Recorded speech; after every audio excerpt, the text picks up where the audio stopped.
Olá, uma ótima tarde para todos vocês. Top News no ar a partir de agora, fechamento do mercado com os movimentos das bolsas do Brasil e do mundo, as últimas notícias aqui dessa tarde para atualizar vocês sobre tudo que está rolando aí no mundo dos mercados. Eu sou Débora Oliveira, para quem não me conhece, está chegando por aqui agora. Muito obrigada pela sua audiência, já quero deixar aqui uma ótima tarde para você que está também aqui nos acompanhando desde o início da nossa programação. A sua audiência é muito importante para nós, eu gosto sempre de começar aqui já agradecendo a todos vocês. Estou de olho aqui, inclusive, nas mensagens que vocês estão deixando aqui no chat desde mais cedo. O Carlos Eduardo parabenizando aqui o conteúdo, dizendo que é muito interessante, enriquecedor. Muito obrigada mesmo, viu, Carlos? Muita gente aqui participando, o Patrick, o Joiker, o MPK que está aqui. Boa tarde para você. Daniel, ótima tarde para você também. Uma boa semana para vocês. Silvia, boa tarde para você. Boca no trombone, tá metendo a boca do trombone aqui, dando uma boa tarde. Obrigada, viu? Uma ótima tarde para todos e uma ótima semana para todo mundo. Segunda-feira somente começando. Temos muita coisa ainda para poder rolar essa semana importante de dados, né, muito importantes para serem divulgados durante toda essa semana. A gente tem não só aqui no Brasil, mas decisão de política monetária também nos bancos centrais aí pelo mundo. Tudo isso já tem ajudado a fazer preço, inclusive nas bolsas, principalmente lá no cenário internacional. Então, já que eu já comecei a falar aqui, inclusive, né, sobre as bolsas, deixa eu trazer aqui o meu profit da Anelógica para a gente dar uma olhadinha nesse Bovespa, que a sensação que dá, né, é que a gente tá no 0 a 0, vai para lá, vem para cá e não vai para canto nenhum. Eu falei isso na semana passada e isso está se repetindo bastante aqui nesse momento. Praticamente nem existe o candle da negociação, né, do dia de hoje. Só um tracinho aqui, um pontinho no gráfico. 112.239 pontos é o que a gente tem agora. Num 0 a 0 aqui, uma tendência de queda 0,07. Né, é o que a gente tem para o Ibovespa nesse momento. Enquanto isso, no dólar futuro, a gente tem uma leve alta, 0,04, moeda americana voltando a ficar um pouquinho acima dos 5,10, R$ 5,11. A gente já vem assistindo uma movimentação como essa, de não ter, né, tanta a definição, um sentido muito bem definido. A gente vai conversar hoje, teremos análise gráfica por aqui também mais tarde, a Carol da Ré vai estar por aqui. E aí eu vou também, claro, pedir para ela essa análise do Ibovespa, que segue, parece aí que patinando, né, nos últimos dias. Então a gente tem o índice Bovespa sim, no 0 a 0, e o dólar futuro ficando um pouco acima dos R$ 5,10. Continuamos aqui no Monitor de Mercado. Quem estiver nos assistindo pelo Profit da Anelógica, quiser acompanhar aí as altas e baixas, Natura é quem está liderando as altas do índice Bovespa desde os primeiros minutinhos do pregão de hoje. E eu vou trazer mais informações sobre isso daqui a pouquinho. O papel está agora R$ 3,93, 7,73% de alta. Arezo também sobe na sequência, 6,06, está R$ 87,86. Temos o Grupo Soma em seguida em alta. Alpa 4, Alpargatas também subindo mais de 3%, 3,31%, ou seja, bastante papéis ali do setor de varejo, principalmente varejo de moda, né, nessa liderança das altas por aqui. Na ponta negativa, CVC cai 12,45%. Nessa situação aqui de CVC desistiu da compra e da aquisição de uma startup. Vai ter mais detalhes sobre isso daqui a pouquinho aqui para a gente repercutir com os nossos convidados, mas isso é o que tem puxado aí esse papel de CVC para essa queda. Cielo também cai, Raízen mais de 4% de queda, Cielo, inclusive, em seguida caindo 4,4%. Cosan e Eletrobras também caem hoje, né? O setor de elétricas aparecendo nessas quedas do dia. A gente vai falar com os nossos convidados aqui, especificamente sobre o setor de elétricas. Se vocês têm alguma dúvida sobre qualquer companhia do setor, já vão deixando as perguntas aqui no nosso chat, né, que eu vou trazendo aqui para vocês, inclusive, esses questionamentos para o nosso entrevistado. A Elet6 agora está caindo 2,32%, o papel está R$ 42,50. É o que a gente tem agora. Essa a situação, né, agora na Bolsa aqui no Brasil. Lá fora, nos Estados Unidos, né, começamos o dia com a tendência de queda e a gente segue assim até nesse momento. Dow Jones caindo 0,32, S&P 500 0,91% de queda. Nasdaq, inclusive, também caindo mais de 1%, 1,48% de queda. Importante lembrar que a gente tem aí, né, como eu falei logo no início, né, essa decisão dos bancos centrais, as políticas monetárias aí do mundo inteiro. Teremos super quarta essa semana, isso já está deixando o investidor lá fora nessa tendência aí de cautela, né, desde o início do pregão dessa segunda-feira. Bom, essa situação da Bolsa Americana. Em relação às commodities, petróleo Brent e WTI, a gente já tinha uma sinalização de queda pela manhã e continuamos assim agora à tarde. O Brent agora caindo mais de 2%, 2,18%, com barril cotado a $84,53. Inclusive aqui, ó, Vou trazer o barril de petróleo, vou trazer aqui o setor de petróleo para a gente dar uma olhadinha. Ó, maioria do setor acompanhando essa queda da commodity, inclusive a Enat 3 liderando perdas, 2,03%, 3R Petróleo, Prio, Vibra Energia, somente a Petrobras é que tem permanecido no patamar positivo, o Petro 4 sobe 0,66%. Em relação à Petrobras, a gente teve na semana passada anúncio de reajuste de combustível, tivemos também essas movimentações em relação ao conselho e também presidência da companhia, Jean Paul Prats sendo oficializado ali, né, para o cargo, ele que também falou hoje durante um evento, falou sobre a definição dos nomes aí para conselho, para a presidência da estatal, disse que a sua posse definitiva só será efetivada, inclusive quando já tiver os nomes, né, e a aprovação dos nomes de todo o conselho e novos diretores da Petrobras. Enquanto isso, ele também voltou a falar sobre uma questão polêmica e bastante importante que tem sido considerada pelo mercado, que é a questão da definição dos preços dos combustíveis, né, ter ou não alguma intervenção do governo. Eu vou trazer daqui a pouquinho mais notícias em relação a isso, vamos repercutir com os nossos convidados, mas antes, deixa eu só dar um oi aqui pro pessoal que está mais no chat, o pessoal foi chegando cada vez mais. Regis Andrade, não esqueci de você, por favor, eu estou aqui olhando todo mundo, e inclusive você está falando aqui do Gabriel, o Gabriel hoje está de folga, gente, demos uma folguinha para o Gabriel descansar um pouco essa semana, então essa semana estaria aqui, né, no estúdio sozinha, mas com vocês aí desse outro lado, me ajudando aqui a fazer esse fechamento do mercado. Então conto com a ajuda de vocês, né, com a interação de vocês, deixando perguntas aqui também para fazer esse fechamento do mercado junto comigo. Essa semana sou eu aqui, vocês aí desse lado, hein? Então vou estar de olho aqui no nosso chat. Elder também está por aqui. A Vida de Nina, oi para você, Vida de Nina, fica tranquila, tô de olho em você por aqui também, hein? A LZ Games, falamos de criptomoedas sim, LZ Games, inclusive a gente tinha um quadro especificamente aqui no Top News sobre criptomoedas, a gente passou esse quadro mais por horário ali do almoço, no Stocks com o Gabriel Monteiro, ele sempre traz ali, né, os resumos das principais notícias e informações de criptomoeda. A partir da semana que vem, Gabriel tá de volta da folga e aí é só você acompanhar o Stocks aí na hora do almoço com o Gabriel Monteiro, você vai ficar por dentro aí das novidades em relação à criptomoeda e no final da nossa programação todos os dias, né? Depois do podcast, a gente tem o Top News, seguida vem com o podcast, depois a gente tem a Hora do Trader, né? Com o Mazelli por aqui. Então, todos os dias, lá no finalzinho do dia, a gente tem sim uma programação específica sobre criptomoedas por aqui. Então, fica ligado, já se inscreve, inclusive, no nosso canal, hein? Que é para não perder nada, se inscreva por aí, para ficar por dentro, inclusive, de toda a nossa programação, tá bom? Mas vamos lá, vamos para o nosso giro de notícias. Eu já estava trazendo aqui a movimentação das altas e baixas para vocês, falando inclusive dessa alta de Natura. Os papéis da Natura têm registrado o melhor desempenho do Ibovespa nessa segunda-feira, isso por causa das notícias de que a LVMH, que é a holding francesa especializada em artigos de luxo, dona daquelas marcas tipo Louis Vuitton, sabe? E também a L'Oréal. Elas podem, a marca L'Oréal e a holding de marcas de luxo, as duas companhias estão querendo apresentar uma oferta por uma participação na Aesop. De acordo com a Bloomberg, o grupo de beleza japonês Shiseido também estaria interessado em ter uma participação na Aesop. Segundo as informações de algumas fontes da rede de notícias, as negociações giram em torno de 2 bilhões de dólares.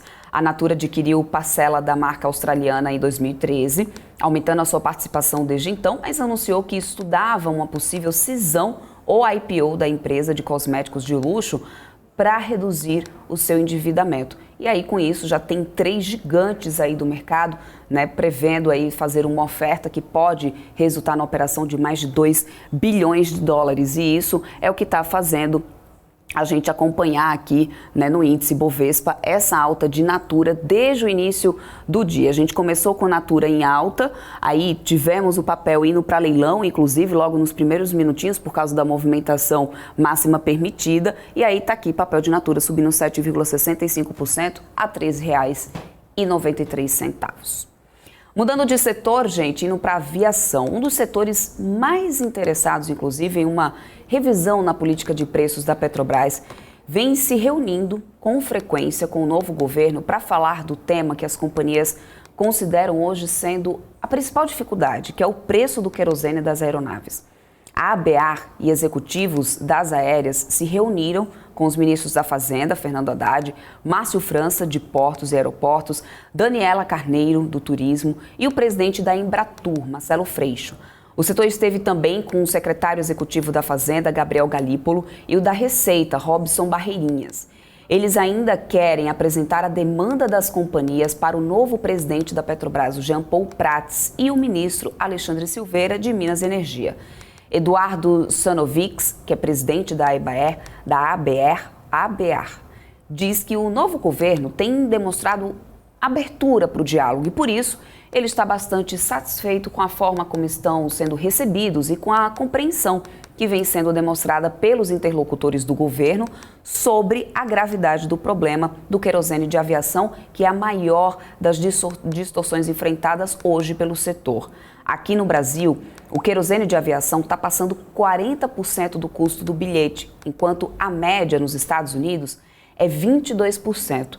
E na Europa é 24%, ou seja, no Brasil a gente está com essa repasse de 40%, o que é bastante. Deixa eu tentar trazer o setor aqui de aéreas para poder a gente dar uma acompanhada, como que a gente vem aqui nesse pregão de segunda-feira. Olha só, aéreas e turismo aqui, nesse momento a gente tem CVC, como eu já tinha mostrado para vocês, em queda, mas aqui tem uma notícia específica, eu vou falar já mais sobre isso, mas a Gol também está caindo 1,29%, a gente tinha uma queda da moeda americana, hoje viramos para o patamar positivo, né, uma leve alta no dólar ainda há pouco, Embraer sobe 0,18%, nos pares a gente também tem aqui Azul subindo 0,09% nesse momento.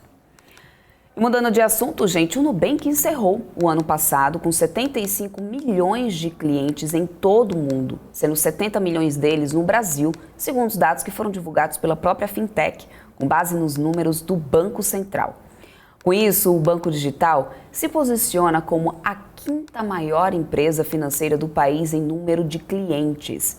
Em 2021, a base total de clientes do Nubank era de 53,9 milhões de usuários. É bastante gente. Tá aí o cartão roxinho, a startup, a Fintech, então, ficando com uma quinta, né, nesse ranking aí financeiro. Bem interessante. Tá aí, então, a informação para vocês.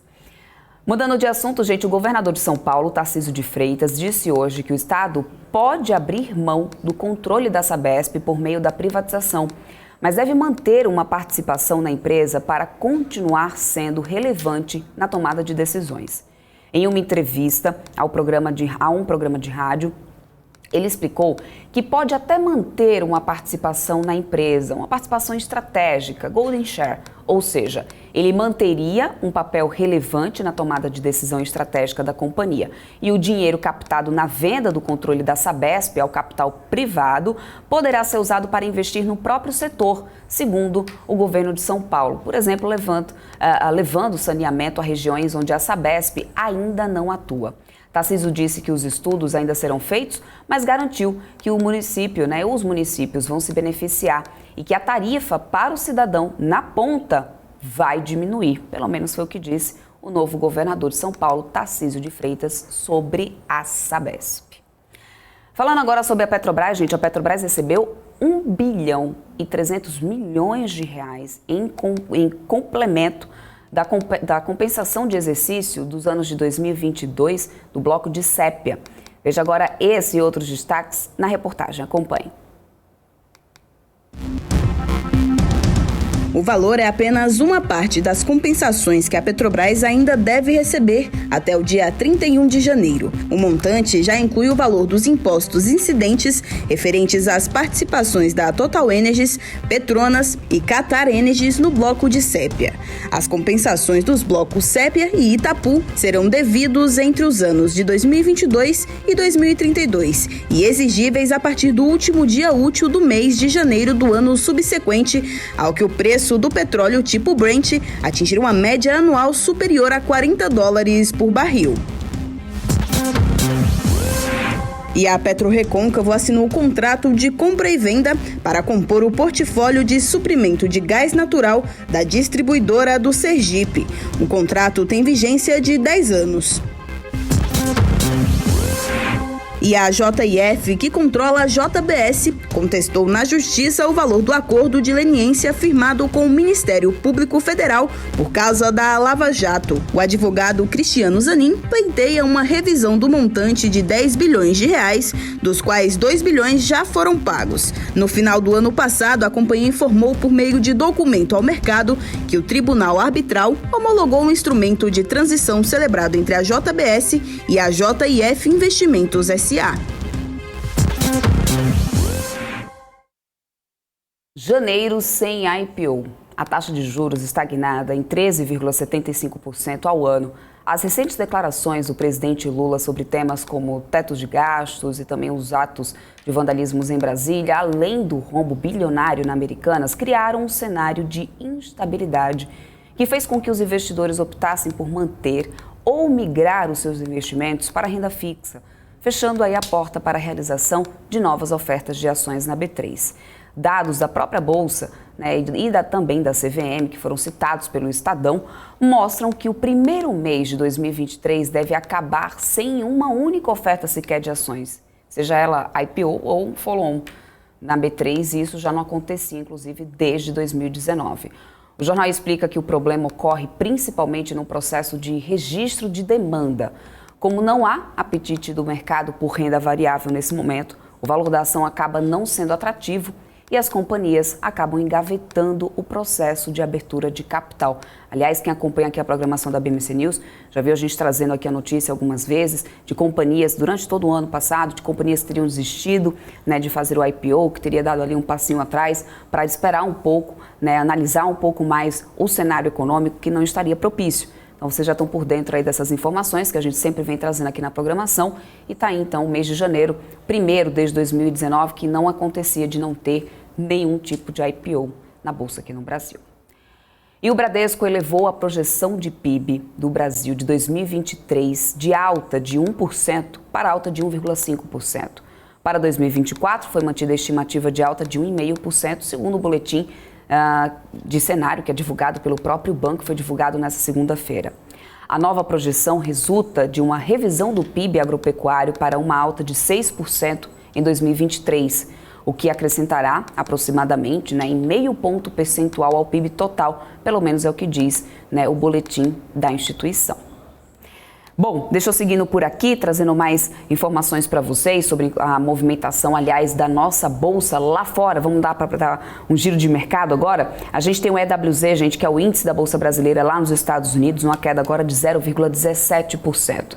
A gente já seguia nessa tendência, mais ou menos, né, durante o período da tarde, seguimos assim nessa reta final de pregão. Enquanto isso, as ADRs da Petrobras, né, os papéis da Petrobras são negociados lá fora, uma alta de 0,58%. Aqui no Brasil, como eu mostrei mais cedo para vocês, a gente segue com Petrobras, olha só, o Petri 4 aqui se mantendo numa alta de 0,98%. Em relação às commodities, continuamos também, né, com alta do petróleo, tanto o Brent como o WTI, o Brent subindo agora 1,10%, barril $85,45.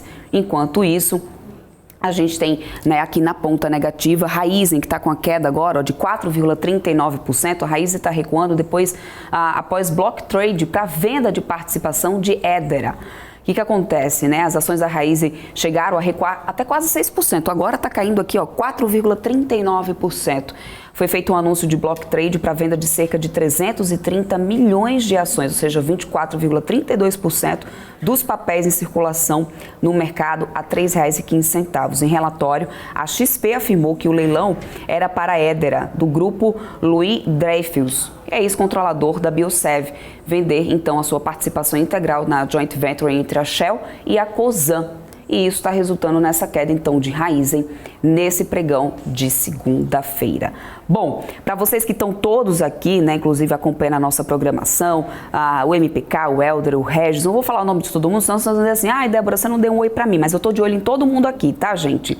Daqui a pouquinho a gente vai ter entrevista aqui com o Peter Carvalho, ele que é economista-chefe da Valor Investimentos. A gente vai falar um pouco sobre cenário, sobre economia, expectativa aí, né, para a decisão dos comitês de política monetária, do Copom aqui no Brasil e também dos bancos centrais aí pelo mundo. Se vocês estiverem com alguma dúvida em relação a cenário, aos impactos aí macroeconômicos, vão deixando aqui no nosso chat, eu vou ficar acompanhando aqui, né, as dúvidas de vocês para poder passar aqui na nossa entrevista e a gente fazer uma entrevista juntos aqui pro Peter Carvalho, tá bom? A gente vai para um rápido intervalinho comercial, na volta, mais notícias aqui para você desse fechamento de mercado, não sai daí que a gente volta já.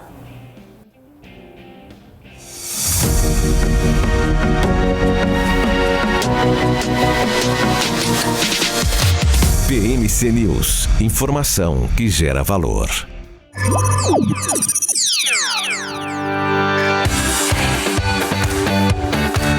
Aqui você pode negociar índices como o DAX, Nasdaq e S&P 500 e commodities como soja, cobre, petróleo e café. Além de ações e ADRs das maiores empresas do mundo, como a BMW, Google, Apple, Netflix e Disney.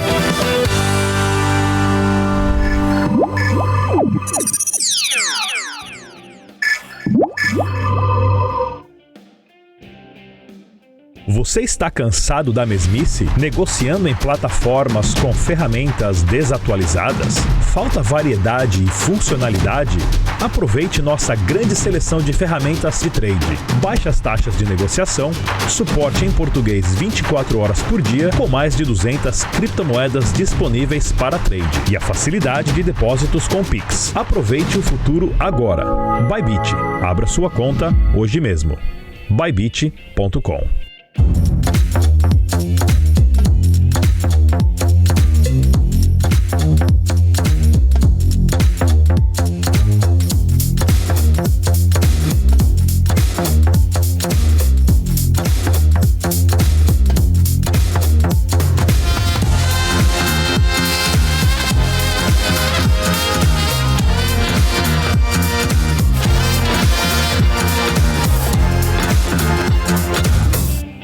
Estamos de volta, tô de olho aqui no chat, vocês são demais, hein, gente? Tem umas interações aqui que são ótimas. Eu vi gente até perguntando pra mim se eu preferia água com gás ou sem gás. Foi o Daniel, Débora, água com gás ou sem gás? Depende, viu, Daniel? Aqui no dia a dia, até porque eu fico falando sempre aqui com vocês, água sem gás.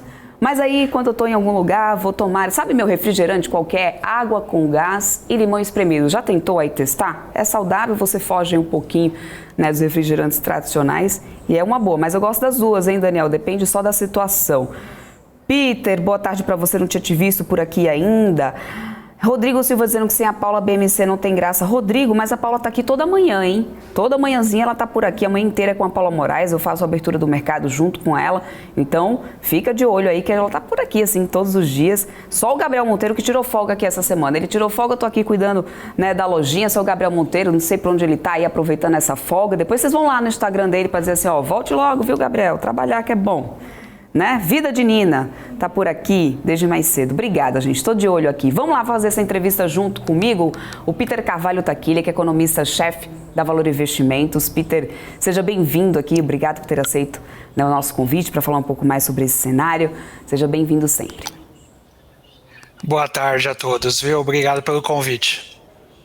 Peter, olha só, começa falando sobre o Boletim Focus, que a gente tem toda segunda-feira, que foi divulgado hoje, mostra que o mercado mantém projeção de alta para a inflação para esse ano de 2024. A expectativa para a inflação para esse ano subiu, né, de 5,48% para 5,74%. Já a inflação para 2024 avançou de 3,84% para 3,9%. Como que você enxerga esse processo de aumento de juros no país e também essa persistente inflação? Exato, a inflação é o grande dragão que o Banco Central, subindo os juros, está tentando matar. E é um desafio não só no Brasil, como lá fora também, viu? E a gente lembra, né, dos outros anos, é uma dificuldade enorme em combater, principalmente porque ela tem um reflexo do que ocorreu no ano passado. A gente chama de memória inflacionária, que você vai reajustando os preços de acordo com o que você acha também que vai ser a inflação desse ano, né? Por exemplo, o dono do restaurante ajusta os preços dos pratos de acordo com a expectativa, para ele não ficar mudando todo dia. Então ele já até deixa uma margem maior. Enfim, a expectativa para esse ano acaba aumentando, principalmente com a volta dos impostos sobre os combustíveis. Então deve terminar essa isenção em fevereiro, voltando os impostos, os preços voltam ali ao normal e isso vai pesar de novo no bolso do consumidor. E também, o problema é que a gasolina, né, acaba refletindo no preço de outros produtos, já que o Brasil usa muito transporte, né, rodoviário. Então, essa é uma taxa ali que entra principalmente afetando os alimentos e outros produtos. Tá bom? Então, é um desafio, dado também que o governo ainda vem com essa campanha populista de uma expansão fiscal, colocar dinheiro na mão, principalmente das pessoas menos favorecidas, tudo isso deve impactar ainda por uma demanda maior de produtos. Por isso que a revisão de expectativas de inflação tem aumentado. Lembrando que é um problema também lá fora, os Estados Unidos ainda não conseguiu resolver esse problema, Fed deve subir os juros também para controlar mais previsões aí para 2024. Eu quero, inclusive, entrar nesse tema daqui a pouquinho com você um pouco mais do Fed. Essa semana é uma semana muito importante. A gente vai ter diversos indicadores importantes, né, sendo divulgados, inclusive, a essas decisões aí dos juros. Na sua avaliação, quais empresas na B3 que podem acabar, né, sendo mais resilientes a esse atual cenário, que acaba, claro, trazendo muita volatilidade para alguns setores, mas em outros a gente pode ter um pouco mais de resiliência, na sua opinião? Perfeito. Olhando para a Bolsa, né, olhar principalmente os setores que estão sendo favorecidos com a entrada desse capital estrangeiro. Muitos investidores estrangeiros vêm investindo no Brasil, olhando principalmente acessar a China indiretamente. Então, um cenário de abertura da economia chinesa, a gente vê os setores principalmente como commodities em forte alta, né, que está recebendo esse capital estrangeiro, deve ter uma exportação maior para a China. Então, olhar principalmente commodities e commodities que são exportadas para a China, ficar de olho se a demanda aumenta ou não, monitorar esse fluxo, né, de exportação para a China é importante, seja agrícola, seja o minério ou até mesmo petróleo. Então, ficar de olho nessas áreas. Essa é uma boa dica aí, deixa pro pessoal, já pega papel e caneta aí quem está assistindo a gente, anota aí essas dicas, são importantes, principalmente em cenário de muita volatilidade, de tanta incerteza, né, Peter? Bom, a gente sabe também que a taxa de desconto está bem elevada em relação ao nosso cenário interno, mas você enxerga uma janela para poder alocar em ações mais sensíveis aos juros, como por exemplo, varejo, tecnologia e construção civil? Nos últimos tempos, claro, né, tivemos toda essa questão em relação a Americanas, que impactou bastante o varejo, mas a gente tem outros fatores, por exemplo, que anda beneficiando aí o setor de construção civil. A gente tem visto números operacionais bem interessantes, né? O que você tem, como que você tem avaliado essas janelas aí para alocar nesses outros setores mais sensíveis aos juros? Exatamente. Juros deve ser um fator aí que vai limitar bastante o investimento nesse setor. Perspectiva ano passado é que os juros começassem a cair. Esse ano é de que eles vão continuar altos aí por mais tempo, até para combater essa inflação alta. No Focus, a previsão foi de manter ali perto de 12,5, mas tem outras casas que acreditam que deve ficar esse ano aí pelo menos nos 13,75. E cenário de juros altos prejudica bastante, principalmente o varejo, né, que depende de uns juros menor para ser impulsionado, né, o setor também de construção civil, enfim. E esse é o desafio do novo governo, como crescer num país que os juros são tão altos. É o que o governo todo dia tem batido, até tentando ir diretamente contra a independência do Banco Central, mas não é esse o caminho. Porém, é um embate que o governo deve ter. Em juros altos vai ser difícil o Brasil crescer. Por isso que quando a gente olha no Boletim Focus, a previsão de PIB para esse ano ainda é muito pequena, abaixo de 1%, tá bom? Então, a expectativa, né, o Brasil só vai conseguir fazer com que esses setores comecem a andar, até olhando small caps também, principalmente num cenário que os juros comecem a cair. E vamos ver aí na super quarta também, acho que uma decisão do Fed deve mobilizar outros bancos centrais pelo mundo todo. Lá a inflação começa a dar alguns sinais de arrefecimento, mas ainda é cedo para decidir.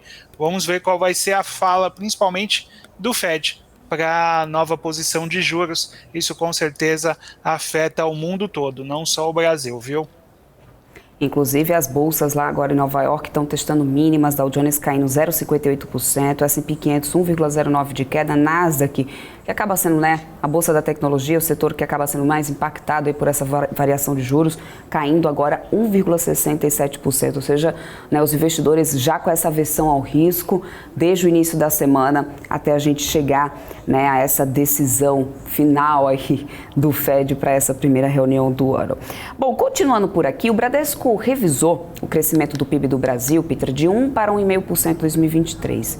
O banco aumentou também a previsão para a inflação, né, de 5,1% para 5,7%, mantendo as incertezas, né, no cenário de médio prazo. Qual que é a tua leitura dessas estimativas do banco? Você concorda com elas?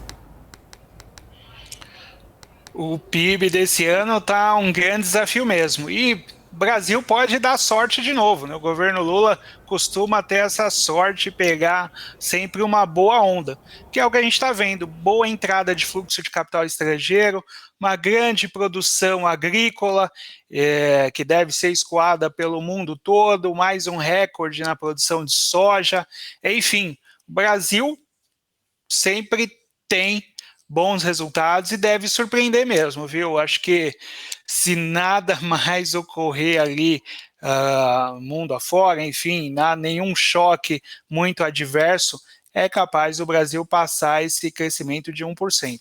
Então, estamos na mira do comércio internacional, a Europa deve fazer bons acordos, enfim, a gente volta a entrar num cenário positivo. É só o Brasil não tropeçar nas próprias pernas. A gente tem tudo para ter um bom PIB esse ano e remar contra uma maré que é de negatividade, né? A gente tem a possibilidade de recessão lá fora.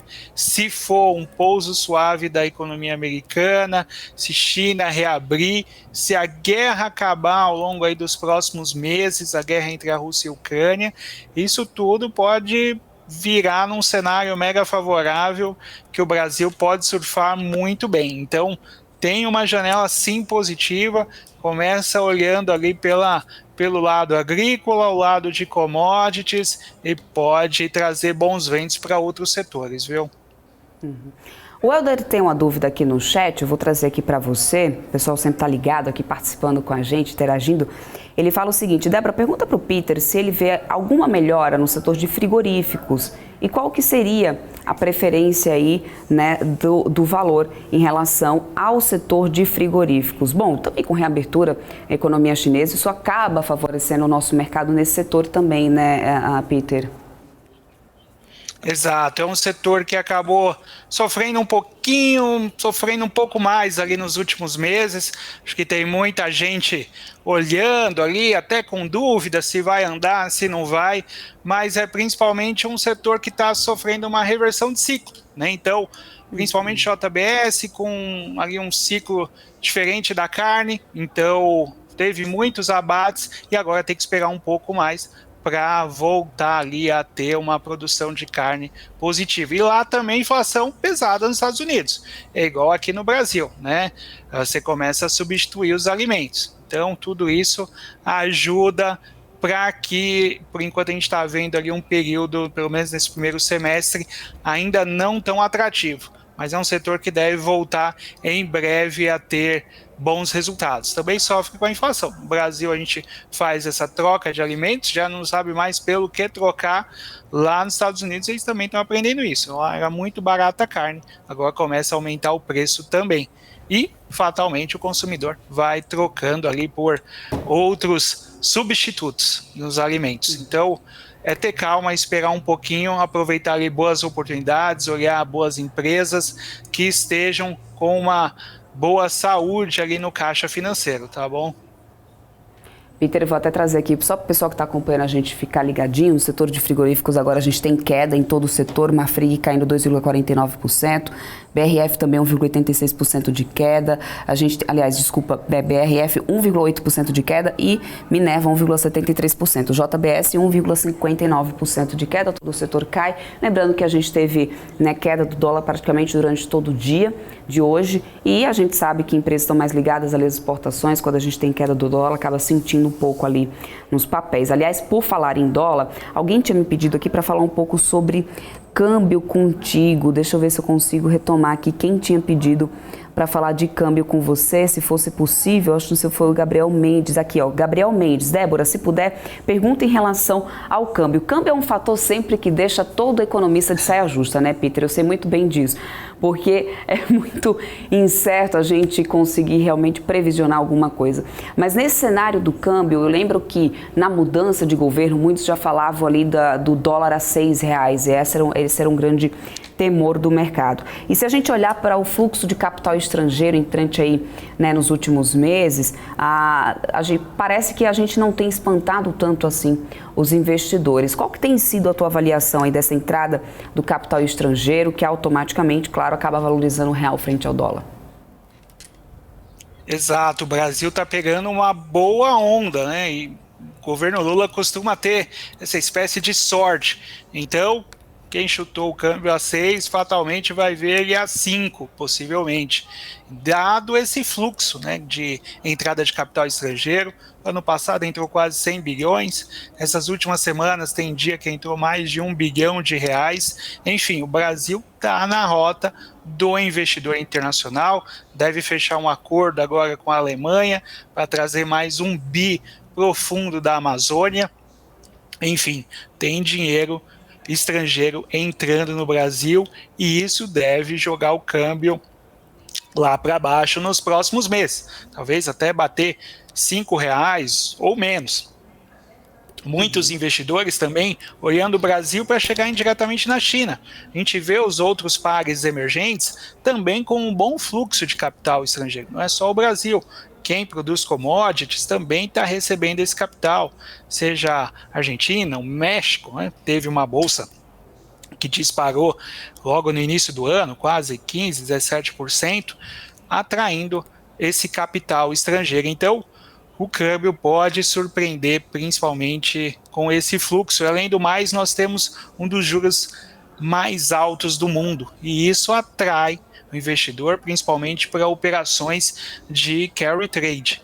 Enfim, o Brasil está na rota comercial e dinheiro entrando aqui derruba o câmbio, que pode aí bater R$5 ou até R$4,90. Está nesse patamar. Então, nesses primeiros meses, um cenário positivo para o câmbio, viu? E se nada demais acontecer, deve ser um patamar aí que deve durar um pouco mais. Bom, para já caminhando aqui para o finalzinho, né, do nosso papo, Peter, eu comecei aqui essa edição trazendo uma notícia sobre a gente começar esse ano de 2023, janeiro de 2023, né, chegar ao finalzinho de janeiro sem nenhum IPO, nenhum follow-on na Bolsa. Isso já não acontecia, de acordo com dados mesmo da própria CVM da Bolsa, desde janeiro de 2019. Cenário, claro, econômico, questão de risco fiscal, falas do novo governo, esse escândalo da Americanas, tudo isso tem sido colocado nessa conta, né, na hora de tomar essa decisão de abrir ou não o capital da empresa. Qual que é o recado que fica, na tua opinião, quando a gente tem um cenário como esse, um mês em que tradicionalmente a gente via muita movimentação, mas a gente já tem visto uma esfriada realmente aí de interesse das empresas em abrir capital, ou seja, o cenário mudando muito do que o que a gente viu acontecer, né, lá em 2021, 2020, ou seja, qual que é a leitura que você faz? A gente fechar um mês já não tendo nenhum follow-on, não tendo nenhum IPO, o que já vem acontecendo, na verdade, não é de agora, né? 2022 não tivemos nenhum, só teve o follow-on da Eletrobras, muito pouco, né, para um Brasil que ainda tem muito a crescer no mercado de capitais. Tem que ter um ambiente favorável para isso, né, seja em juros, seja em regulamentação. O fato que ocorreu com a Americanas assusta muitos investidores, enfim, cria também, o Brasil que estava crescendo o número de pessoas na Bolsa, hoje as pessoas físicas saindo e rumo para a renda fixa, né, onde juros são altos e com maior proteção, maior segurança.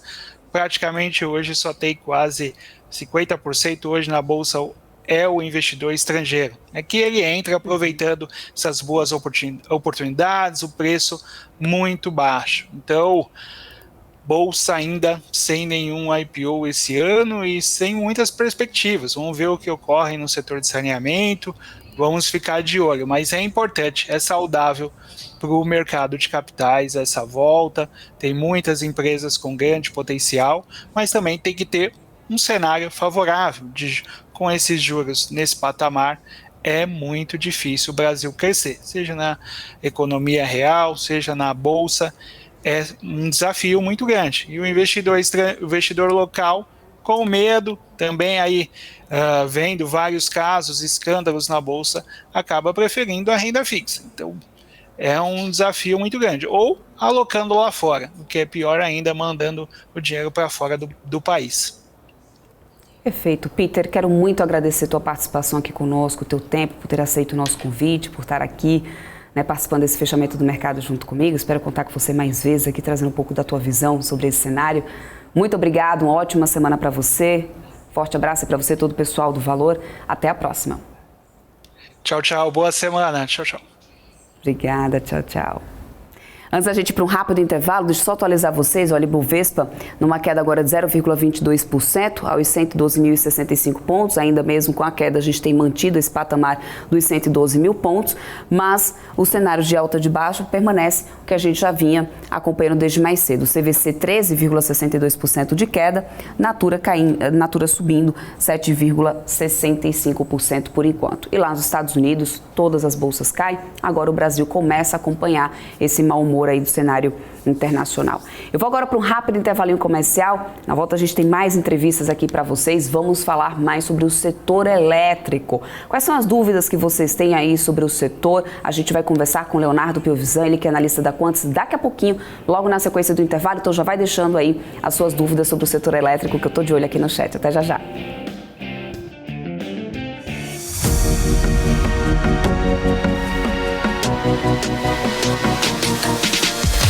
PMC News. Informação que gera valor.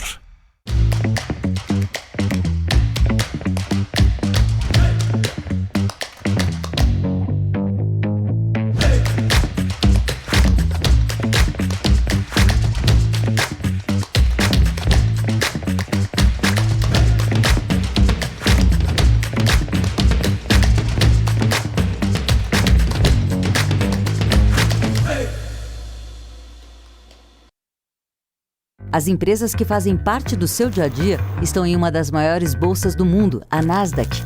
E a boa notícia é que você pode investir nessas empresas diretamente pela Avenue, sua corretora nos Estados Unidos. Com os dados das ações dos Estados Unidos fornecidos pela Nasdaq em tempo real, o cliente Avenue pode acessar diretamente as maiores bolsas do mercado americano. Entre neste mercado de tecnologia e inovação. Acesse avenue.com.br/Nasdaq e seja bem-vindo ao mercado global.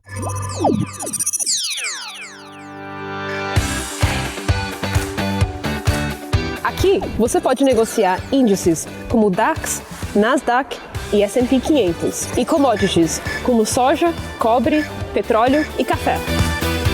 Além de ações e ADRs das maiores empresas do mundo, como a BMW, Google, Apple, Netflix e Disney.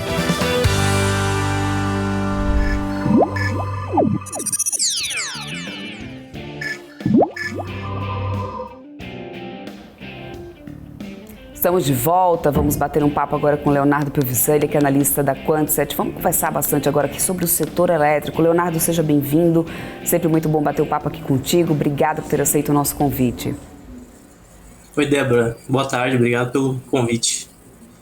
Vamos lá, vamos falar então sobre o setor, né? Começando sobre essa notícia da Agência Nacional de Energia Elétrica, da ANEEL, que confirmou na sexta-feira que será mantida a bandeira tarifária verde para o mês de fevereiro de 2023. Isso por causa de boas condições, né, na geração do país. A bandeira verde, que aliás não acrescenta, só para quem está nos assistindo, né, não acrescenta custos às contas de energia dos consumidores e que está em vigor desde abril de 2022. Isso é um reflexo do bom momento, né, que passa a hidrologia no país, o que é diferente do cenário que a gente viu em 2021. Com a expectativa de tarifas de energia mais baixas esse ano, qual que é a tua leitura para esse setor de elétricas, né, em 2023? Olha, Débora, assim, acho que primeiro o mais importante é que o consumidor acaba tendo um alívio aí, frente ao aumento de custo de outros itens como petróleo, o custo do alimento também, das commodities agrícolas que subiram bastante aí, tem impactado bastante o bolso consumidor, pelo menos um alívio aí na energia elétrica, que foi um dos itens aí que tiveram um aumento bastante de custo aí nesses últimos 2 anos aí, que a gente acabou passando por um período de crise hídrica bem severa, né? O cenário de chuvas tem melhorado bastante, isso não é de agora, né? Já faz algum tempo, acaba sendo um pouco imprevisível, assim, de certa forma, né? Há um tempo atrás a gente acabava se falando sobre risco de racionamento até, isso acabou não acontecendo, então o cenário acabou mudando rápido, assim. Hoje a gente tem um problema ali mais localizado no sul com falta de chuvas, só que olhando para o sistema completo como um todo, né? Olhando todas as regiões, na média a gente está com níveis de reservatórios aí muito bons, bem elevados, que permite aí o governo, a gente ter uma tarifa verde e o governo o sistema, né, não requisitar o acionamento aí de termoelétricas, que é isso que justifica quando a gente tem a bandeira aí amarela, a vermelha, que é para manter, para suprir esse déficit de energia pela a geração aí pelas hidrelétricas, que acabam ficando impedidas de serem acionadas, né? Bom, nesse setor também, agora falando um pouco especificamente de algumas companhias, nesse setor de elétricas a gente sabe que a Taesa é uma das queridinhas em termos de dividendos, né? Tem alguma, além da Taesa, né, eu diria, tem alguma outra entre os pares que você acredita que pode ser um bom investimento para esse ano no setor de elétricas? Porque a gente sabe também que é um setor que acaba sendo meio defensivo, muita gente procura ali para poder, né, fazer uma proteção buscando o setor, principalmente por causa de dividendos. Débora, eu esqueci de te responder no final da tua pergunta, que era para relacionar isso com as empresas, né? Do setor, a questão de a gente ter um cenário hídrico melhor e tarifa verde. Então, só para fazer um resumo breve. Esse cenário ele acaba sendo assim, favorável principalmente para as hidrelétricas, tá? Esse período de escassez, de crise hídrica que a gente teve, para as hidrelétricas que tinham bastante contrato de energia vendido, ou seja, tinham uma capacidade ociosa, por assim dizer, baixa, essas empresas elas acabaram ficando impedidas de gerar a energia, de gerar essa energia que elas tinham contratos para entregar. Então elas meio que tiveram que, esse déficit, elas têm que ir ao mercado para comprar, ir ao mercado para comprar essa energia para ter que entregar, né?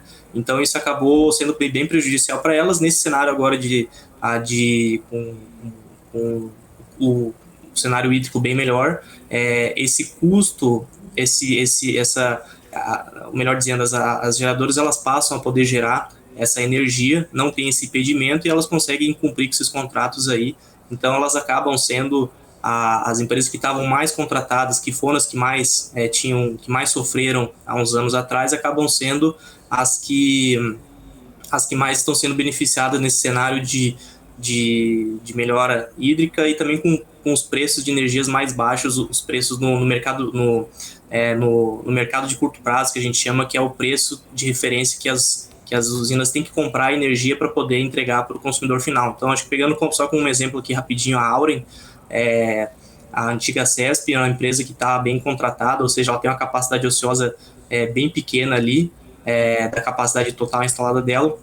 Então é uma empresa que foi prejudicada nos últimos anos, e com esse cenário, justamente por ela estar bem contratada, ela não vai ter problema com poder gerar energia e entregar para os consumidores, né? Mas voltando à sua pergunta sobre a Taesa, né?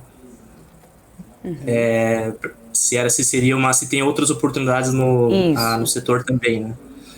Assim, acho que o setor elétrico, ele acaba sendo um setor assim um pouco sem muitas novidades, assim, sem coisas muito impactantes, mas que tem a sua importância dentro do portfólio, por ser um setor que é estável, que é reconhecido por ter resultados ali que não são voláteis, né? Lembrando que a gente tem 3 setores ali, geração, transmissão e distribuição, cada um com suas particularidades. É aquele setor que acaba não tendo... É difícil de ver uma porrada, assim, dando uma ação que valoriza, que dobra de valor, assim, dentro do ano. Mas, ao mesmo tempo, também acaba sendo difícil de ver uma empresa que desvalorize tanto, assim, né? Salvo questões micro de cada... que daí, claro, depende do cenário para cada empresa. No caso da Taesa, inclusive a ação acho que está mais subindo do índice esse ano, né? A Taesa, ela foi muito beneficiada em 2020, ali 2021, já que ela tem mais ou menos ali os 50% da receita dela atrelada ao IGPM. O IGPM teve um descolamento, como a gente sabe, um descolamento enorme contra o IPCA, chegou a bater 35%, 40% intra-ano, né?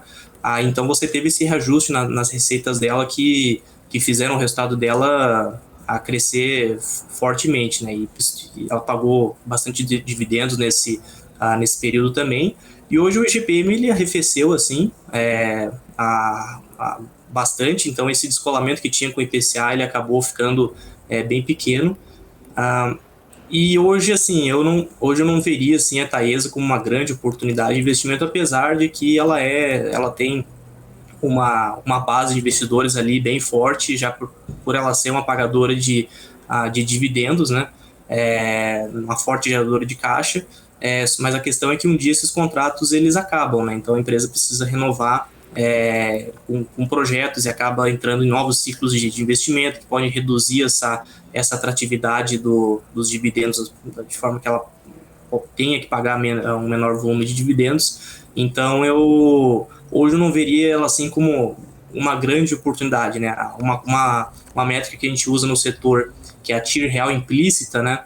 É um cálculo que a gente faz projetando todo o fluxo de caixa da empresa e comparando com o preço da ação hoje.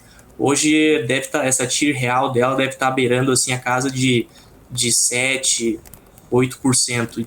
Assim, é um prêmio muito pequeno a NTNB, né? Lembrando que a NTNB, em tese, não tem o risco, né?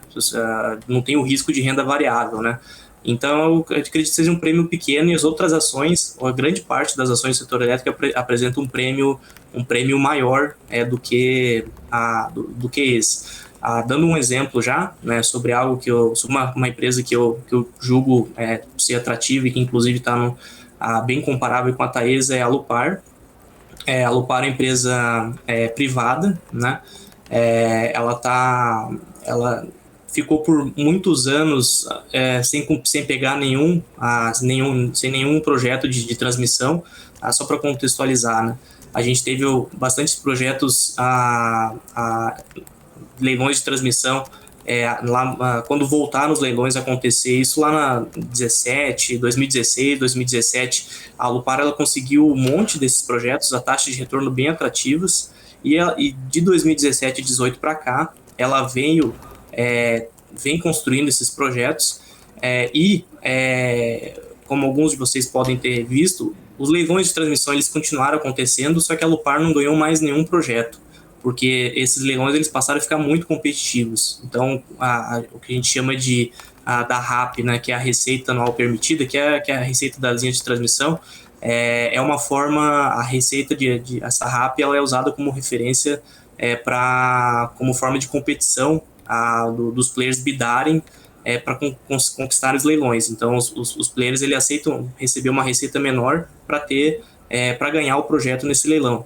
Então começou a ter uma competição muito forte, os players passaram a aceitar uma receita muito pequena para conseguir esses leilões, e a Alupar, como forma de disciplina de capital, ela abriu mão dessa competição, decidiu não participar, não contratar crescimento só por crescer, sem ter geração de valor, e ela ficou assim por muito tempo, até o último leilão de transmissão, onde ela ganhou um projeto, só que, se eu não estou enganado, ele tá passando por alguns problemas regulatórios ali, que ele não foi ainda... ela ganhou o projeto, mas ele tá sobre análise, tá? Foi o que aconteceu após o leilão. Mas enfim, como que a empresa está hoje, né? Hoje a Alupar, ela entregou a maior parte desses projetos de transmissão, com taxas de retorno bem atrativos, que são aquelas taxas lá de trás. Então o resultado dela está melhorando, o resultado do caixa dela está aumentando bem. Só que é uma empresa que tem uma alavancagem relativamente alta, tá? Com uma dívida líquida EBITDA ali, eu acredito que acima de 3,5 vezes, acho que ao redor de 4 vezes, tá? E também ela tem alguns projetos que ela está construindo. Vamos lembrar que ela tem uma parte de geração, também de geração hidrelétrica, com algumas PCHs. Ela também está construindo uma eólica agora no Nordeste, então ela está diversificando para essa área, e esse projeto está em construção também. Tem um outro projeto também que ela está fazendo em parceria, um projeto antigo que agora vai ser colocado, finalmente vai entrar em construção, que é uma linha de transmissão bem extensa, que ela tem em parceria com a Eletrobras. Isso também vai entrar em construção agora. Então, assim, ela tem esses projetos para ser feitos, e ela tem uma alavancagem alta. Isso acaba que ela não consegue pagar dividendos elevados agora, tá? Só que, assim, para quem é paciente, né, e quiser esperar aí, eu colocaria aí 1 ano e meio, 2 anos aí, isso é o tempo que dá para o resultado do caixa dela, que está melhorando, né? E inclusive, né, uma parte das receitas que ela tem também é atrelada ao IGPM, então ela também pegou essa melhora, esse crescimento de resultado por conta desse IGPM mais alto versus IPCA, né? Com essa melhora dos resultados dela e essa desalavancagem que ela deve ter, com a entrega daqui 2, 3 anos, a entrega desses projetos, ela provavelmente ela deve virar uma grande pagadora de dividendos. Então, eu colocaria aí que não seria nenhum absurdo aí estimar um dividend yield hoje, né, na casa de 2 dígitos aí para ela, olhando o resultado projetado dela, né, versus o preço da ação que está hoje, né. Então eu colocaria aí como uma das oportunidades aí no setor. Acho que acabei falando muito, mas tentei... Imagina, não, mas aí para quem está assistindo é mais do que uma análise necessária, na verdade, né? Eu queria falar um pouquinho também sobre Copel, né? Enquanto as estatais ligadas aí para o governo federal patinam na Bolsa, né? Em espera de uma definição melhor sobre essas diretrizes que serão adotadas aí no novo governo, a Companhia Paranaense deu esse pontapé nesse processo de privatização, né? O que pode, claro, beneficiar as ações esse ano, a gente sabe muito bem disso. Você segue otimista com esse processo de Copel? Olha, Débora, assim, acho que com o Copel, o Ratinho Júnior, que foi o governador lá reeleito, a gente, assim, desde o primeiro turno ali também, durante o primeiro turno ele tinha muito apoio ali na Câmara de Deputados, mas simplesmente não teve essa, como a bandeira de eleição lá atrás, ele ergueu a bandeira de que ele não privatizaria nem Copel nem Sanepar, e por assim continuou, né? Por assim foi o primeiro mandato dele, e a empresa passou por uma transformação muito grande, né? Ali, desde a eleição dele, você teve o Daniel Slaviero, que hoje é o atual CEO, que entrou lá também, logo após que o Ratinho assumiu como governador, fez uma mudança total assim na empresa, o resultado da empresa melhorou muito, era uma empresa alavancada que desalavancou, cortou muito o nível de investimento, que ela vinha fazendo investimento em projetos que estavam atrasados, então ela era meio que uma fornalha ali de queimar caixa, e a empresa mudou da água para o vinho nesses últimos anos, né? E aí, agora com a reeleição dele, teve sim, essa visão dele acabou mudando, e da forma que o projeto que o fato relevante veio a mercado já deu a entender assim que o governo tem maioria ali, tem ampla maioria na Câmara para passar esse projeto de privatização, a meu ver, tá? Então, eu acredito que da forma que ele foi detalhado ali, eu acredito que ele já estaria assim bem encaminhado para a Copel ser privatizado de fato, no mesmo molde que foi a privatização da Eletrobras, de tornar a empresa uma corporation, com o Estado ficando ainda como acionista minoritário e podendo desinvestir a um preço maior lá na frente, né? Mas aí falando sobre o que eu acho da ação, né, da atratividade. Assim, geralmente, né, quando você tem um evento de privatização, você tem toda uma melhoria ali que acaba destravando da empresa que é estatal para a empresa privada.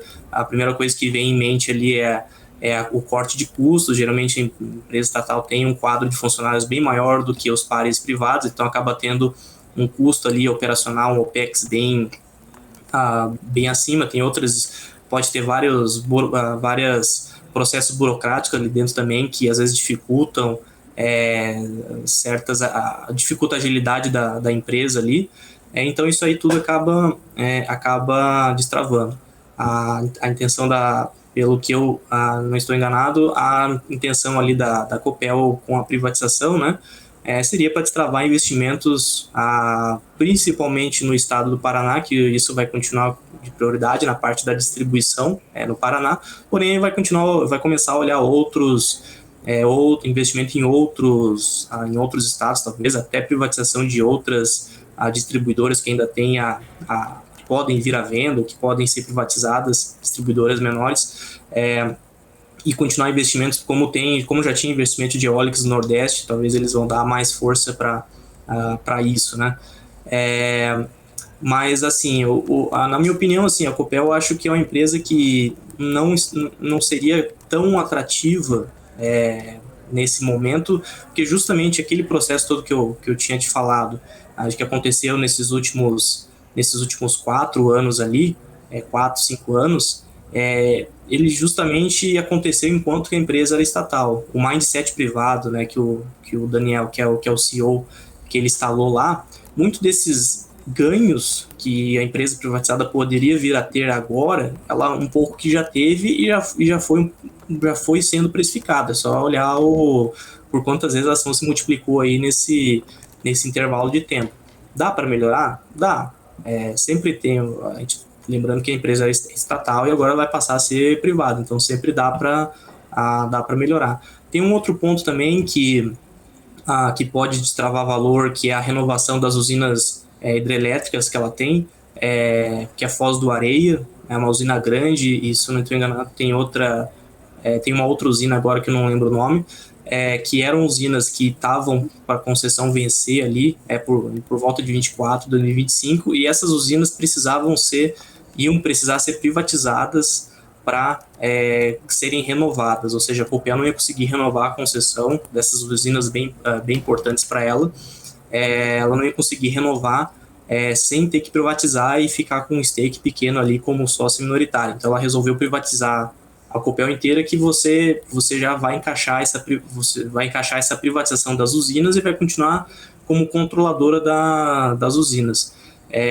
Para quem está mais por dentro do processo de Eletrobras, né, a Eletrobras também teve um pagamento, teve a renovação das usinas dela, que também tinham concessões ali que estavam vencendo, que renovou por mais 30 anos, e você tem um pagamento de outorga ali, que é basicamente um cheque que você tem que dar pro governo para garantir aquele fluxo de caixa por mais 30 anos ali das usinas. Então essa é uma conta, no caso das usinas da Copel, esse processo ele vai acontecer também, da mesma forma que aconteceu com o da Eletrobras. Então vai ser feita uma conta envolvendo certos parâmetros ali, certos inputs, e esse dinheiro ele provavelmente virá do processo de privatização da Copel. Provavelmente vai ter alguma emissão ali primária, pode ser que sim, pode ser que não, mas vai ter que ter um cheque ali, provavelmente na casa de bilhões ali, para fazer esse desembolso do pagamento de outorga para renovar as usinas. Então isso é um outro ponto também que pode ser que a depender de como que você modela essa usina, pode ou as premissas ali podem ou não podem ser benéficas para a empresa, né? Pode ser que seja melhor do que o mercado está esperando, pode ser que seja pior, né?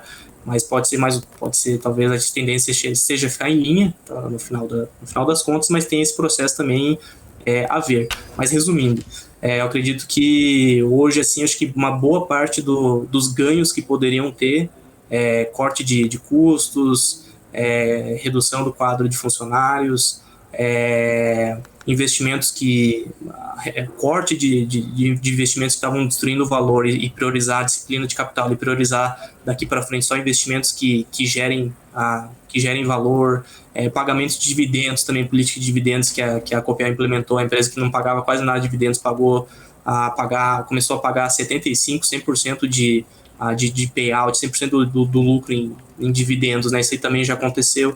Então, eu acho que isso aí tudo já foi sendo precificado, sabe? Então, hoje, eu não vejo ela assim como com um gap ali de retorno projetado assim tão atrativo contra os pares que já são privados hoje, os pares que são mais comparáveis ali com ela, né? Uhum. Fato. Quero muito agradecer tua participação aqui, viu, Leonardo? De verdade, agradecer tua participação, agradecer seu tempo, muito obrigada. Forte abraço para você, pro pessoal inteiro aí, inclusive da Quantsed, muito obrigada mesmo e até uma próxima. Valeu, Débora. Um abraço aí e boa semana para vocês. Até mais, tchau, tchau. É isso aí, gente. Olha só, deixa eu trazer aqui, né, inclusive o Ibovespa, como que a gente tem agora, uma queda de 0,38% aos 111.889 pontos. O Ibovespa que perde, então, os 112 mil pontos nessa reta final. No dólar futuro, a gente tem, né, uma alta aqui nesse momento de 0,15, moeda americana voltando a ficar acima do patamar dos R$ 5,10, agora está cotada a 5,11. No índice Ibovespa, a gente tem CVC ainda liderando perdas, mais de 14% de queda, 4,42%. A Raízen também, que segue em queda. Eu vi que tinha gente aí, inclusive, perguntando, né, o que tinha acontecido com a Raízen, gente. Ações da Raízen estão caindo aí depois de um relatório da XP que afirmou que o leilão, que era para a Édera, de um grupo ex-controlador da Biosev, né, para vender a sua participação integral da joint venture entre a Shell e a Cosan, né, inclusive teve um block trading, né, nessa movimentação, e isso tem afetado os papéis da Raízen nessa segunda-feira. A fatia de Édera, segundo a XP, resulta da aquisição da Biosev pela Raízen em um acordo que envolveu o pagamento de mais de 3 bilhões de ação. E aí isso está dando uma impactada aí em Raízen, que já aparece nas quedas desde mais cedo. Agora nas altas, Natura também, além de Natura, Arezzo também aqui está liderando alta, 6,02, papel R$ 87,83. Eu vou para um rápido intervalinho comercial. Na volta eu trago mais giro de notícias aqui para vocês, vou falar um pouquinho mais com vocês aqui no chat. Vamos se preparando aqui para começar a fazer as análises técnicas do dia. Daqui a pouco a Carol da Ré vai estar por aqui para trazer as análises gráficas, que eu sei que vocês gostam também bastante. Então já vou pensando aí nos papéis que vocês querem análise. Eu vou para um rápido intervalo, daqui a pouco eu estou de volta. Até já.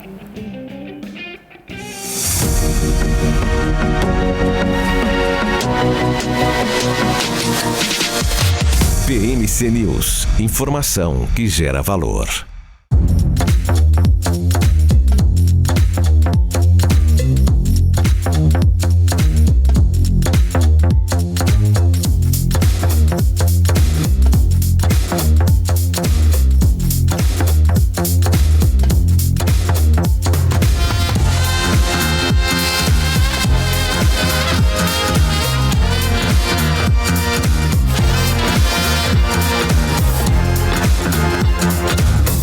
Você está cansado da mesmice? Negociando em plataformas com ferramentas desatualizadas? Falta variedade e funcionalidade? Aproveite nossa grande seleção de ferramentas de trade. Baixas taxas de negociação, suporte em português 24 horas por dia, com mais de 200 criptomoedas disponíveis para trade e a facilidade de depósitos com Pix. Aproveite o futuro agora. Bybit. Abra sua conta hoje mesmo. Bybit.com. Se você quer investir em commodities, mas não sabe como, nós temos um recado.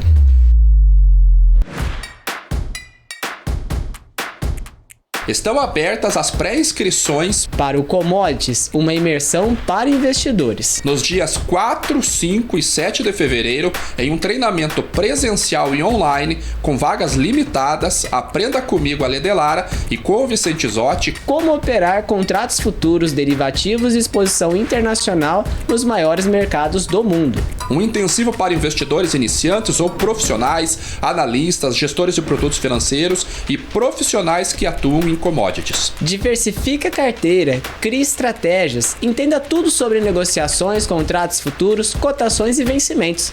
Quer saber mais? É só clicar no link ou escanear o QR Code que está aparecendo na sua tela.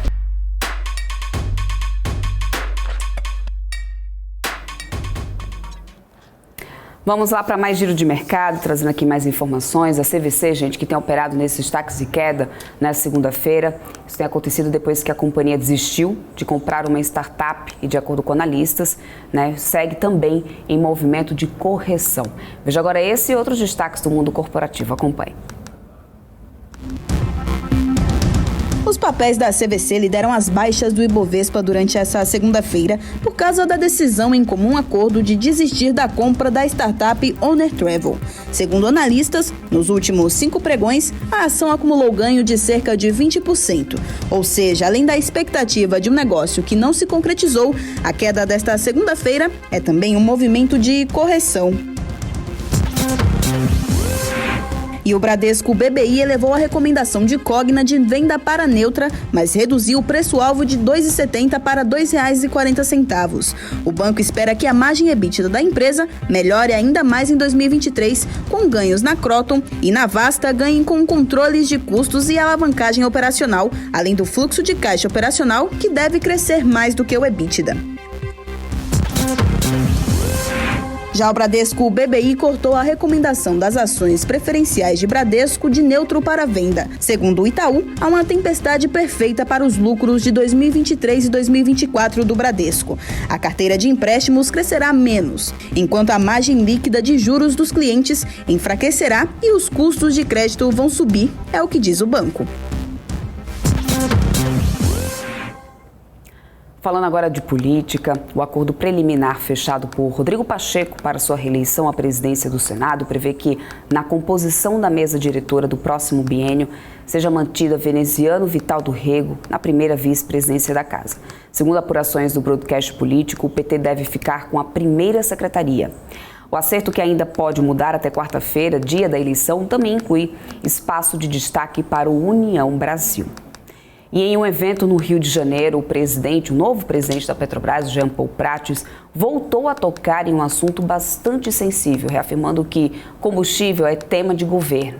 Prates disse ainda que a empresa precisa voltar a investir em inovação, que no ano passado os recursos destinados ao P&D totalizaram 140 milhões, um valor microscópico para o tamanho da Petrobras. Além disso, ele afirmou que os nomes dos novos conselheiros e novos componentes da diretoria serão conhecidos ainda essa semana. Prates afirmou que a cerimônia de posse só vai acontecer depois da aprovação de todos os nomes. Mudando de assunto, o presidente Luiz Inácio Lula da Silva vai discursar durante a cerimônia de abertura do ano judiciário no STF na próxima quarta-feira, quando o plenário da Corte, que foi destruído em 8 de janeiro, também será reaberto. O pronunciamento de presidentes da República na solenidade não é praxe e isso vai funcionar como uma quebra de protocolo, que geralmente, já que geralmente não é utilizado esse tipo de protocolo nesses eventos. Lula deve falar após o pronunciamento da presidente do Supremo, a ministra Rosa Weber, que fará um discurso em defesa da democracia. A expectativa é de que as palavras do presidente da República sigam o mesmo tom de respeito do fortalecimento e respeito às instituições. O edifício sede do tribunal foi o mais depredado pelos vândalos e uma avaliação preliminar do patrimônio estima o custo de cerca de 6 milhões de reais para as obras. Além de Rosa e Lula, o evento para 300 convidados terá uma participação de uma série de autoridades, como o PGR Augusto Aras, o presidente da OAB, Beto Simonetti, embaixadores, políticos e advogados.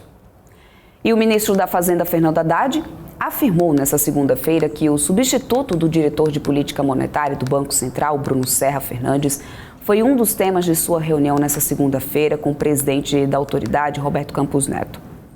Além de Serra, o diretor de fiscalização, Paulo Sérgio Neves de Souza, também termina o mandato no fim de fevereiro. O ministro disse a jornalistas, após participar de uma reunião na sede da Federação das Indústrias do Estado de São Paulo, que são 2 cargos técnicos que precisam ser discutidos, com um perfil muito próprio para cada um, e que essa é uma prerrogativa do próprio presidente da República. Questionado sobre se o substituto de Serra pode vir do setor privado, Haddad afirmou que, por definição, existem poucos lugares para se procurar um substituto.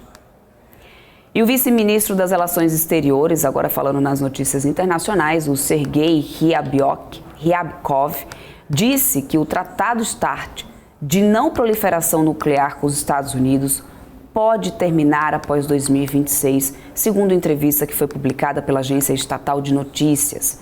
Os acordos START são tratados bilaterais entre os Estados Unidos e a Rússia que prevê a não proliferação e controle de ogivas nucleares através da inspeção dos arsenais atômicos dos países, através de fiscalização mútua. O mais recente acordo foi firmado em 2021 e tem validade até 2026. Porém, no ano passado, a Rússia interrompeu unilateralmente as inspeções previstas, alegando que não poderia mais realizar as mesmas por conta das proibições de entrada de aviões russos no espaço aéreo ocidental e a dificuldade de obter vistos para transitar em outros países, o que vem dificultando a viagem de seus inspetores aos Estados Unidos, foi o que disse o Ministério das Relações Exteriores da Rússia em um comunicado. Durante a entrevista, Ryabkov disse ser bastante possível que o Tratado START não seja renovado além de 2026, acusando os Estados Unidos de adotarem uma linha anti-Rússia para justificar o ato. E a Embaixada da China no Japão retomou a emissão de vistos de viagem para cidadãos japoneses no domingo. Uma medida que parece motivada pelo desejo de animar a economia, aumentando as interações comerciais entre os 2 países. A China suspendeu a emissão de vistos para viajantes japoneses em 10 de janeiro, depois que o Japão fortaleceu os controles de fronteira em relação à questão da Covid-19 para viajantes da China. A Administração Nacional de Imigração também voltou a permitir estadias sem visto e até vários dias para trânsito para um terceiro país. Um executivo de uma trading japonesa que opera na China disse que na China os negócios decolam após o ano novo lunar e que eles estão aliviados que essa reabertura esteja programada para coincidir exatamente, nesse período. Bom, a gente vai continuar por aqui, trazendo as informações para vocês no mercado. São 5 horas e 21 minutos. A gente tem o dólar futuro no alta de 0,14 a R$ 5,11. No Ibovespa, o que a gente tem agora ainda, um movimento de queda 0,35%. Ibovespa que começou o dia em alta, nos 112.308 pontos. Fomos à máxima de 112.920, mas não conseguimos passar disso e agora a gente perde os 112 mil pontos bem já no finalzinho do pregão. No dólar futuro, alta de 0,14, moeda 5,11. Arezzo é que lidera altas agora, subindo 5,78%. Tem outros papéis aqui do setor de varejo, eu vou trazer aqui, aliás, o pessoal estava perguntando o que estava acontecendo com Americanas que vinha subindo bastante aqui no setor. Talvez um movimento ainda especulativo, 28,33% de alta, tá? R$ 1,53 Americanas. Arezzo que está agora também subindo em seguida, 5,76%. Natura sobe também. Menor alta do setor é para Alpargatas. Na ponta negativa, a gente tem C&A caindo 6,11%. É importante lembrar nessa questão de C&A que a gente teve já uma expectativa ali de algumas casas para prejuízo nos resultados do 4º trimestre da companhia. C&A então caindo 6,11%. Via também cai 2,89%. Lojas Renner a menor queda do setor, 0,47% por enquanto. Grupo Guararapes segue caindo 3,47%. Marisa, 2,48% de queda. Lá nos Estados Unidos, a gente permanece com esse cenário de queda e aí exatamente seguindo esse mau humor externo que a gente tem queda do Ibovespa também. Dow Jones agora cai 0,76%, S&P 500 1,25%, Nasdaq está caindo 1,87%, justamente já nessa aversão ao risco, essa decisão que a gente tem, política monetária, Fed vindo aí pela frente, super quarta, A gente tem semana de super quarto, isso acaba refletindo bastante, né, nas ações no mercado. Bom, pessoal que está por aqui, daqui a pouquinho a gente vai ter análise gráfica, hein, gente? Eu vi vocês fazendo perguntas aqui, participando, quero que vocês deixem aqui também, né, deixem aqui também os papéis que vocês vão querer análise. A Carol da REC vai estar aqui com a gente nessa segunda-feira, toda segunda-feira ela está aqui comigo, Carol da REC do canal Mulheres na Bolsa, né? Então a gente vai trazer aqui análises gráficas para vocês, né, os papéis se vocês tiverem dúvidas, inclusive, já vão deixando por aqui. Rômulo Magalhães está dizendo parabéns BMC, obrigada Rômulo, espero que seja porque você está gostando aqui no nosso conteúdo, espero também que você tenha deixado já o like aqui na nossa programação e já esteja inscrito aqui no nosso canal, hein? Muito obrigada mesmo.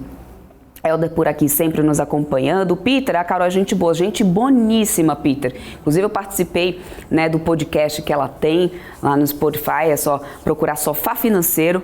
Eu fui a entrevistada que abriu aí a temporada dela de 2023, falando um pouco sobre minha carreira, sobre como vim parar aqui, né, nesse meio de mercado financeiro, falando, né, trazendo um pouco mais de notícias para vocês de mercado, sobre os vários desafios, né, então a gente vem aqui acompanhando tudo, ela que traz sempre, né, essa simpatia dela aqui na nossa programação toda segunda-feira, então daqui a pouquinho ela vai estar por aqui. Ó, eu vou para um rápido intervalinho comercial. Na volta a gente vai trazer mais notícias para vocês, não sai daí, a gente volta já também com análise técnica por aqui. Até já, tchau, tchau.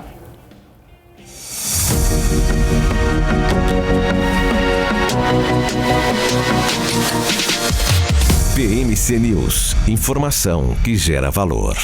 Atenção, investidor! Se você ainda não tem commodities na sua carteira, Você pode perder uma grande oportunidade em 2023. para investir em commodities não é necessário ser um fazendeiro. Mas é preciso conhecer algumas particularidades desse mercado, que é um dos maiores do mundo. Por isso, nos dias 4, 5 e 7 de fevereiro, Eu e o Vicente Zotti vamos ensinar tudo que vivenciamos nesses anos sobre investir em commodities no mercado financeiro. por ser um treinamento com acompanhamento presencial e online, As vagas são limitadas. serão 20 horas de conteúdo e um intensivão que vai acontecer Na sede da BMC News em São Paulo. Para saber mais, é só clicar no link. ou escanear o QR Code que está aparecendo na sua tela.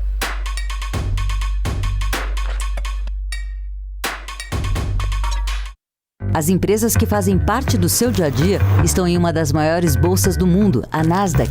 E a boa notícia é que você pode investir nessas empresas diretamente pela Avenue, sua corretora nos Estados Unidos. Com os dados das ações dos Estados Unidos fornecidos pela Nasdaq em tempo real, o cliente Avenue pode acessar diretamente as maiores bolsas do mercado americano. Entre neste mercado de tecnologia e inovação. Acesse avenue.com.br/Nasdaq e seja bem-vindo ao mercado global.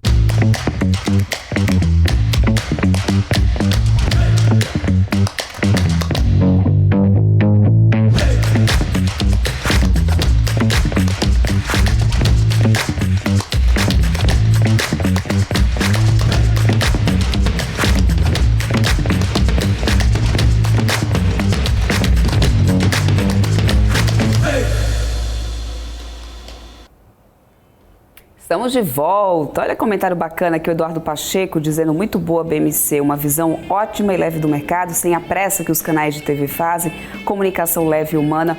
Muito obrigada, viu, Eduardo? Esse feedback pra gente é o que importa, é o que realmente faz diferença aqui no nosso trabalho. É o tipo de feedback que não tem preço, né, que eu costumo dizer aqui, né, pro pessoal. Muito obrigada mesmo, viu, pelo seu feedback. Espero também que você já esteja inscrito aqui no nosso canal, também já esteja seguindo, né, a BMC News lá no nosso Instagram. É claro, a audiência de vocês é como eu sempre falo, né, gente, é muito importante aqui para nós. Se não fosse vocês, a gente também não estaria do lado de cá, então fazendo esse nosso trabalho. Tô vendo que você está fazendo aqui, ó, continue assim, leve e solto, tá, que bom. Está amando, parabéns, parabéns mesmo. É o que você está dizendo aí. Eu te agradeço já aqui em nome de toda a equipe, viu, Eduardo? Muito obrigada. Obrigada pela tua audiência. Que bom que você está gostando. A nossa ideia é sim continuar dessa mesma forma, mesmo a gente estando, né, na TV a cabo, que a gente já a gente tem mais notícias para vocês em relação a isso, né? Está faltando muito pouco para que isso aconteça, mas a gente quer manter sempre aqui essa interação com vocês.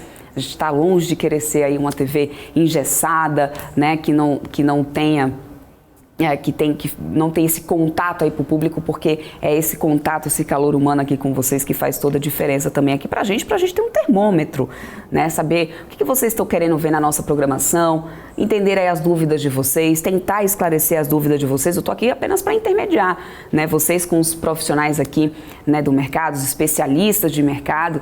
Aqui na nossa programação a gente sempre tenta fazer isso, o BMC Business, por exemplo, que a gente sempre traz aqui CEOs e CFOs de companhias. É uma grandíssima oportunidade vocês conhecerem mais sobre as companhias, né? Afinal de contas, na hora de decidir investir, você precisa saber mais, entender mais aonde você está investindo o seu dinheiro. Então, isso com certeza faz muita diferença e a gente tenta sempre trazer isso aqui para todos vocês. Ângelo está deixando uma sugestão, crie um quadro sobre fundos imobiliários. Boa, Ângelo, eu vou até anotar aqui essa sua sugestão, eu vou passar aqui para o pessoal que isso faz, né, toda a diferença. E é isso que a gente quer, viu, Ângelo? Sempre que vocês tragam sugestões, nossa, poxa, eu estou sentindo falta de tal coisa na programação, fala aqui pra gente, conversa com a gente. Tem muita gente também que já me segue lá no Instagram, que às vezes manda direct lá para mim no Instagram, né, fica mantendo aí essa interação, porque às vezes tem muita coisa acontecendo aqui no chat, às vezes o pessoal começa a falar bastante e a gente não consegue ver todos os comentários. Mas lá no Instagram manda um direct, deixa um comentário lá, que a gente com certeza vai estar de olho, vai trocar essa ideia aqui com vocês. Meu Instagram é @DéboraAOliveira e o da BMC News é @bmc.news. Então, interaja com a gente também por lá, isso é muito importante para nós, hein? Muito obrigada mesmo. Já anotei aqui a sua sugestão, já passei aqui para o time, tá? Então, fiquem tranquilos. Bom, a última notícia aqui para vocês. O governo deve lançar um título do Tesouro Direto para custeio de ensino superior. Acaba de sair, gente, olha só. Deixa eu trazer mais informações aqui. O Tesouro Nacional está estudando lançar, ainda nesse ano, um novo título do Tesouro Direto voltado para as famílias que queiram investir para custear o ensino universitário dos filhos. Foi o que disse hoje o secretário do Tesouro, Rogério Seron, de acordo com o valor. Ele participou de uma cerimônia na B3 que marcou o início das negociações do Renda Mais. Renda A, com maiúsculo, mais título para complementar a aposentadoria. Segundo o Seron, o Renda Mais é o primeiro passo para a criação de produtos customizados que sejam voltados para interesses e planos específicos dos investidores. No caso do título voltado para a fase universitária, a ideia é que seja possível investir ao longo dos anos e receber o valor investido em parcelas por um período determinado, como 4 ou 5 anos. O conceito é similar ao Renda Mais, foi o que afirmou o Seron na coletiva. E ele disse que vai ter amortização, né, que os investidores terão amortização, mas um período mais curto do que 20 anos. O secretário disse ainda que o Renda Mais é seguro do ponto de vista técnico, do ponto de vista de mercado, é simples e também é acessível. Essa é a informação que acaba de chegar aqui para mim. Então, o governo que está querendo lançar um título do Tesouro Direto para custeio de ensino superior. Tá, então tá aqui atualizando vocês sobre essa última notícia que acaba de sair por aqui. Bom, fechamento de petróleo, gente. Vamos lá, são 5 horas e 31 minutos. Já começar a trazer o fechamento de algumas, né, bolsas, algumas coisas que estão acontecendo para vocês. Petróleo Brent fechou numa queda de 2,2% a $84,50 o barril. WTI caindo 2,23% a $77,90 o barril. O petróleo caindo forte aí com dólar e também expectativa de Fed e OPEP. A gente deve ter decisão da OPEP mais também essa semana.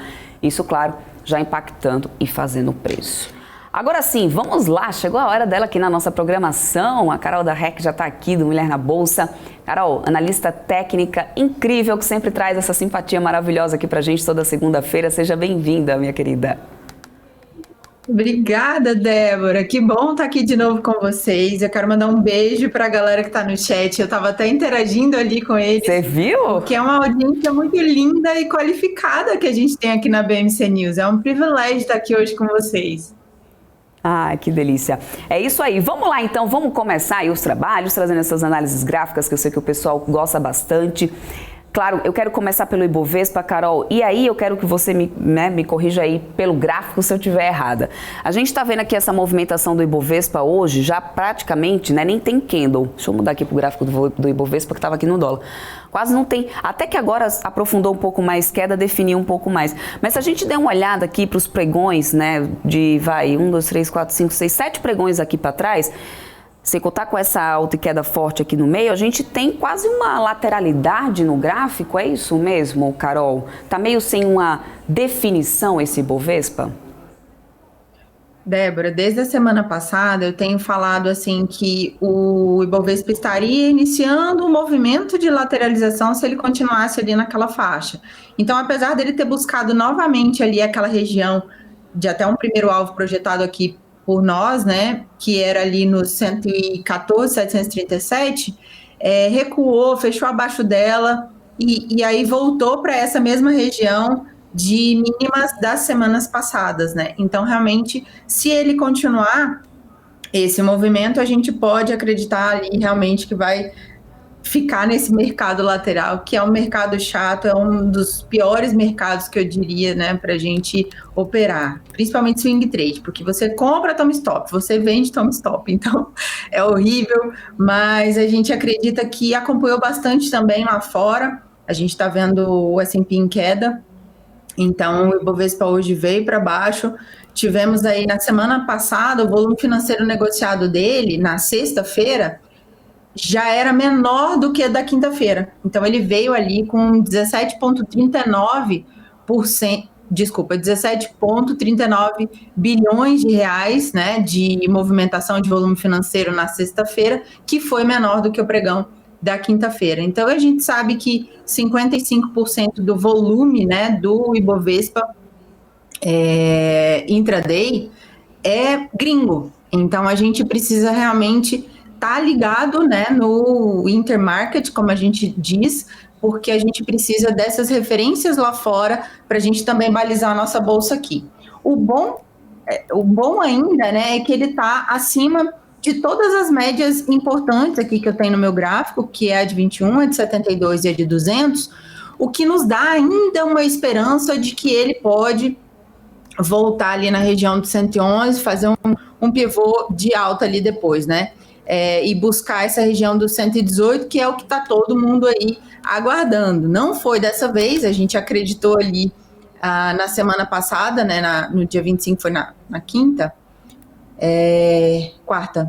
quarta-feira, e ele veio aqui na quinta-feira, né, beijou esse nosso alvo ali de resistência, mas não foi dessa vez, não teve força suficiente para romper esse nível importantíssimo aqui de resistência, e aí voltou a cair. A gente vê ali o OBV, por exemplo, ele já veio abaixo da média de 10, já está bem inclinado, e o IFR também deu uma caidinha ali, está na faixa dos 53, ele que chegou até 69, eu acho, se não me engano, na semana passada, e buscando ali encontrar esse próximo nível, né? Foi um pregão muito volátil no dia de hoje, estava felizinho no início, mas aí depois começou a cair, de fato, fechando ali, provavelmente vai fechar realmente no negativo, Débora. Perfeito. Bom, seguimos então aqui com as análises. Eu já quero trazer, aliás, as altas e baixas que a gente tem acompanhado aqui. A gente teve Natura com essa notícia aí, essas ofertas que pode, né, a companhia receber. Vou trazer aqui o Ibovespa. A gente tinha a Arezzo passando aqui um pouquinho na frente, mas Natura que passou o dia praticamente todo em alta. Agora alta de 4,79%, mas subiu muito até no início do pregão, voltando para leilão. O que você tem aí para poder mostrar para a gente de Natura? A gente deve continuar aí recuperando o valor desse papel ou não? O que você tem aí para frente? Vamos olhar. Deixa eu abrir aqui. Essa foi, inclusive, ainda tem marcações aqui no meu gráfico. Foi um trade que a gente fez, que rendeu ali 18,72%. Foi bem rápido esse trade, foi um trade, a gente trabalhou na venda ali nessa região aqui, quando realmente confirmou, né, que poderia cair, a gente trabalhou na venda e deu essa rentabilidade muito boa. Depois segurou aqui nessa região importante ali deixa eu ver aqui, 9,97 e voltou a subir. Disparou, né? Ali não voltou nem para respirar o papel, chegou, encontrou a média de 200 períodos que está ali nos 14,65 e aí no dia de hoje ela caiu e por conta aí principalmente, né, dessa notícia que a gente acompanhou de Natura. O que acontece? Ela veio num movimento muito bonito, né? Como eu falei, nem voltou para dar uma respirada, ele só subiu, do início de janeiro, né, até agora.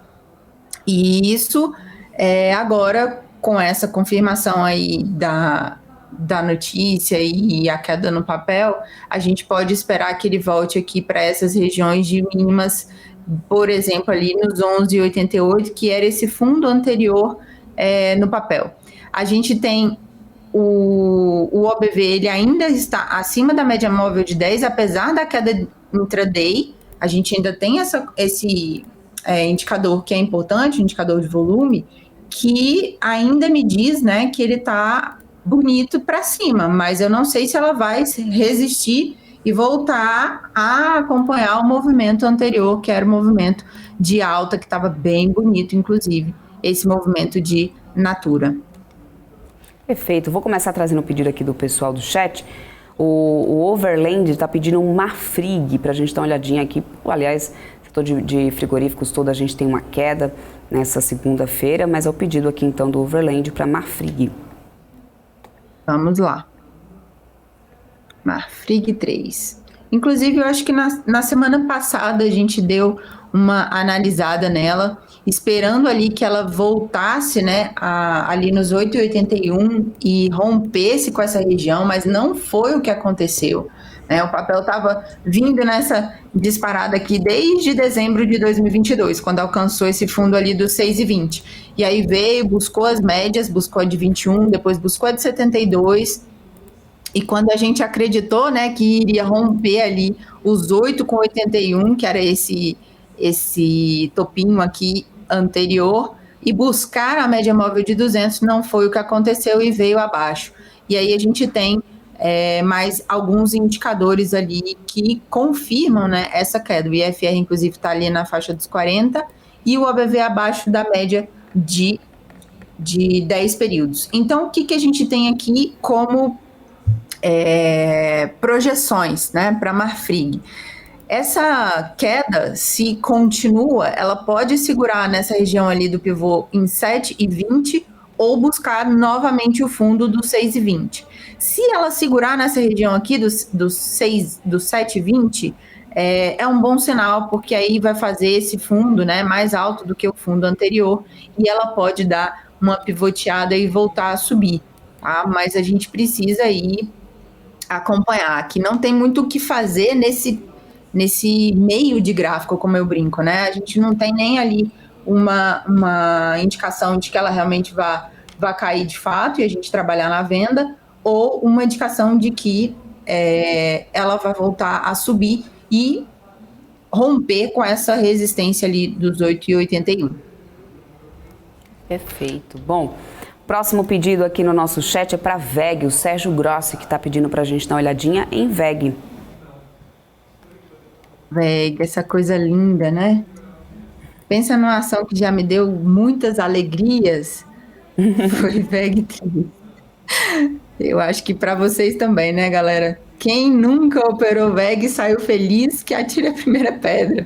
Mas o que acontece aqui nesse papel? Depois que ela chegou nessa região aqui em cima, né, acima dos 37,12, já tem inclusive a marcação do último trade aqui, que chegou nessa região aqui dos 37,12 e subiu ali, foi nas máximas, né, all time high de 42,37. Só que aí deu essa corrigida e ficou nesse movimento aqui,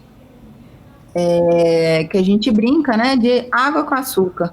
Então ficou meio lateral durante algumas semanas aqui, meses, né, que tá desde dezembro aqui, nesse retângulo. E aí é como eu brinquei com vocês mais cedo, eu falei, galera, é o seguinte, mercado lateral é o pior tipo de cenário para a gente operar. Porque olha aqui, você compra aqui, aí vem, aí volta. Aí depois, se você vende, por exemplo, não vende, né? Toma stop. Então, é um cenário ruim para a gente operar o mercado lateral e a gente precisa de saber para que lado ela vai. A gente acredita que ela vai voltar a reagir ali e continuar nesse movimento maior, né, do médio prazo dela, que é um movimento de alta. Mas é projeção. A gente tem aqui uma região dos 35,66 que ela pode vir buscar, que é o fundo anterior, né? E se ela perder esse fundo, aí tem muito chão aqui para baixo. Mas também ela pode, depois desse estouro ali, né, a gente pode acompanhar um movimento aqui para cima para ela buscar as máximas de novo. O que a gente vê ali ainda tem muito volume financeiro de venda nela. Ainda tem muito volume financeiro de venda. E isso não é um cenário muito bonito, né, para alta. A gente acompanha aí.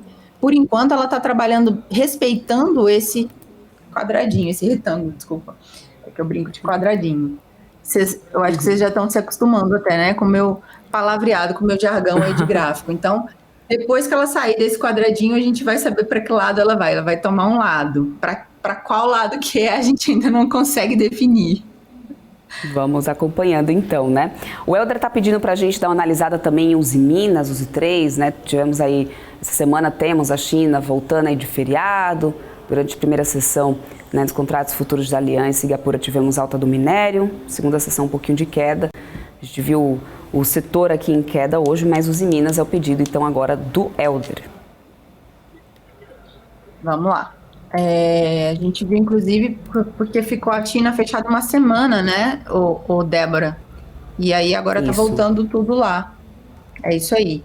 Ó, então, Uzi Minas, depois de um período ali de queda, né, que a gente acompanhou no gráfico, ela veio até aqui em dezembro, na mínima, em 6,84, e depois ela ensaiou essa recuperação, veio realmente bem bonito, né, um papel ali que ensaiou não, ele de fato deu essa recuperada, voltou aqui para a região dos 8,56, e olha aqui, ó, olha que interessante, nesse dia aqui do dia 24 de janeiro, que foi na semana passada, ela teve essa queda aí dos 4,41% no mesmo dia, volume financeiro de 22,94 milhões de reais. E olha o volume financeiro anterior, 4,84. Então, é muito maior, né, esse volume de 22 do que o volume anterior desse dia, que foi de 4 milhões. Então, veio um volume muito forte de venda, ó, o OBV acompanhando ali, e agora ele já está o quê? Dando aquela recuperada e buscando a média de 10. E foi exatamente o mesmo movimento feito ali no preço. O que é importante aqui é que o preço ele está numa zona ali de importante, que é na média móvel de 200 períodos, ele está exatamente em ciminha dela ali, 8,54, 8,60 ela está. Então está em cima dela, buscou ela aí no pregão do dia de hoje, e aí depois voltou a cair. Uzi Minas, o que a gente precisa esperar? Esperar alguma... Deixa eu até colocar aqui o gráfico, desculpa, a ferramenta para a gente analisar o risco dela, tá? Se tiver pensando em entrar no papel, a ideia é entrar ali depois do rompimento dessa região ali da média de 200, né? Entrando ali, o stop vai ficar até mais apertadinho aqui, não é um stop tão longo. Entrando nos 8,68, o stop ficaria ali nos 8,16, parcial em 9,20 e alvo final ali em 10,24, num risco de 5,99 para um retorno de 17,97. Só que o que a gente precisa ver? Não é só exatamente isso. Eu preciso ter pelo menos aqui um ABV mais inclinado e chegando para perto da média de 10. Se ele estiver passando dela, perfeito, né? Ainda é melhor ainda. O preço está acima das outras médias, é uma boa região ali de compra, mas ele pode dar também esse respiro, né? Fazer esse pullback ali, principalmente na média de 21, antes de subir, antes de fazer o pivô de alta de novo. Então, fiquem de olho aí em Uzi Minas. Perfeito. O Ivanildo está pedindo para a gente dar uma olhada em AES, inclusive a gente falou sobre o setor elétrico, né, mais cedo aqui, debatemos bastante aqui sobre algumas companhias. Ivanildo pede agora então uma análise gráfica de AES. AES B3, é isso? Isso mesmo. Bora. AES Brasil. Vamos lá. Ó, papel fez esse movimento, o último movimento dele, né, no período mais curto aí, que foi o do mês, de janeiro, começando ali no dia 4, por exemplo, ele veio e buscou, no final de dezembro, ele buscou esse fundinho aqui, dos 9,08 exatamente, não rompeu, tá? Segurou nessa região de suporte, voltou para as médias, ultrapassou as médias, voltou para a região ali dos 9,94, e aí ele voltou a cair, fez um fundo até um pouco mais alto do que o fundo anterior e voltou a subir de novo. Quando ele sobe de novo, ele sobe bem com muita força e acompanhado aí de OBV, acompanhado de volume, ele subiu com muita força. Buscou a média de 200, né? Ultrapassou as outras duas, só que aí agora ele apesar de ter chegado ali na região dos 10,20, que era uma importante região de resistência, ele não teve força suficiente para passar dessa região agora e buscar os próximos alvos, que seriam ali 10,50 e 10,89. O que fazer no papel agora? Nada, senta em cima da mão, não faz absolutamente nada. Por quê? Porque ele está numa região acreditando aqui, que ele vai dar essa respirada, e aí a gente não sabe, ele pode parar aqui nos 9,77, ele pode parar nos 9,51 ou nos 9,8. Então ele vai dar essa respirada para depois voltar a fazer aí esse pivô, né? Se voltar. Então, não recomendo fazer nada agora, não. Sentar na mão foi a melhor recomendação que eu já ouvi ser dada aqui, hein, Carol? Olha, o MPK tá pedindo para dar uma olhada também em Azev 4, Azevedo e Travassos. Vamos lá. Mas senta na mão, amarra ela aí na cadeira, faz qualquer coisa. Senta na mão. É porque às vezes a gente tem que dar uma segurada, né?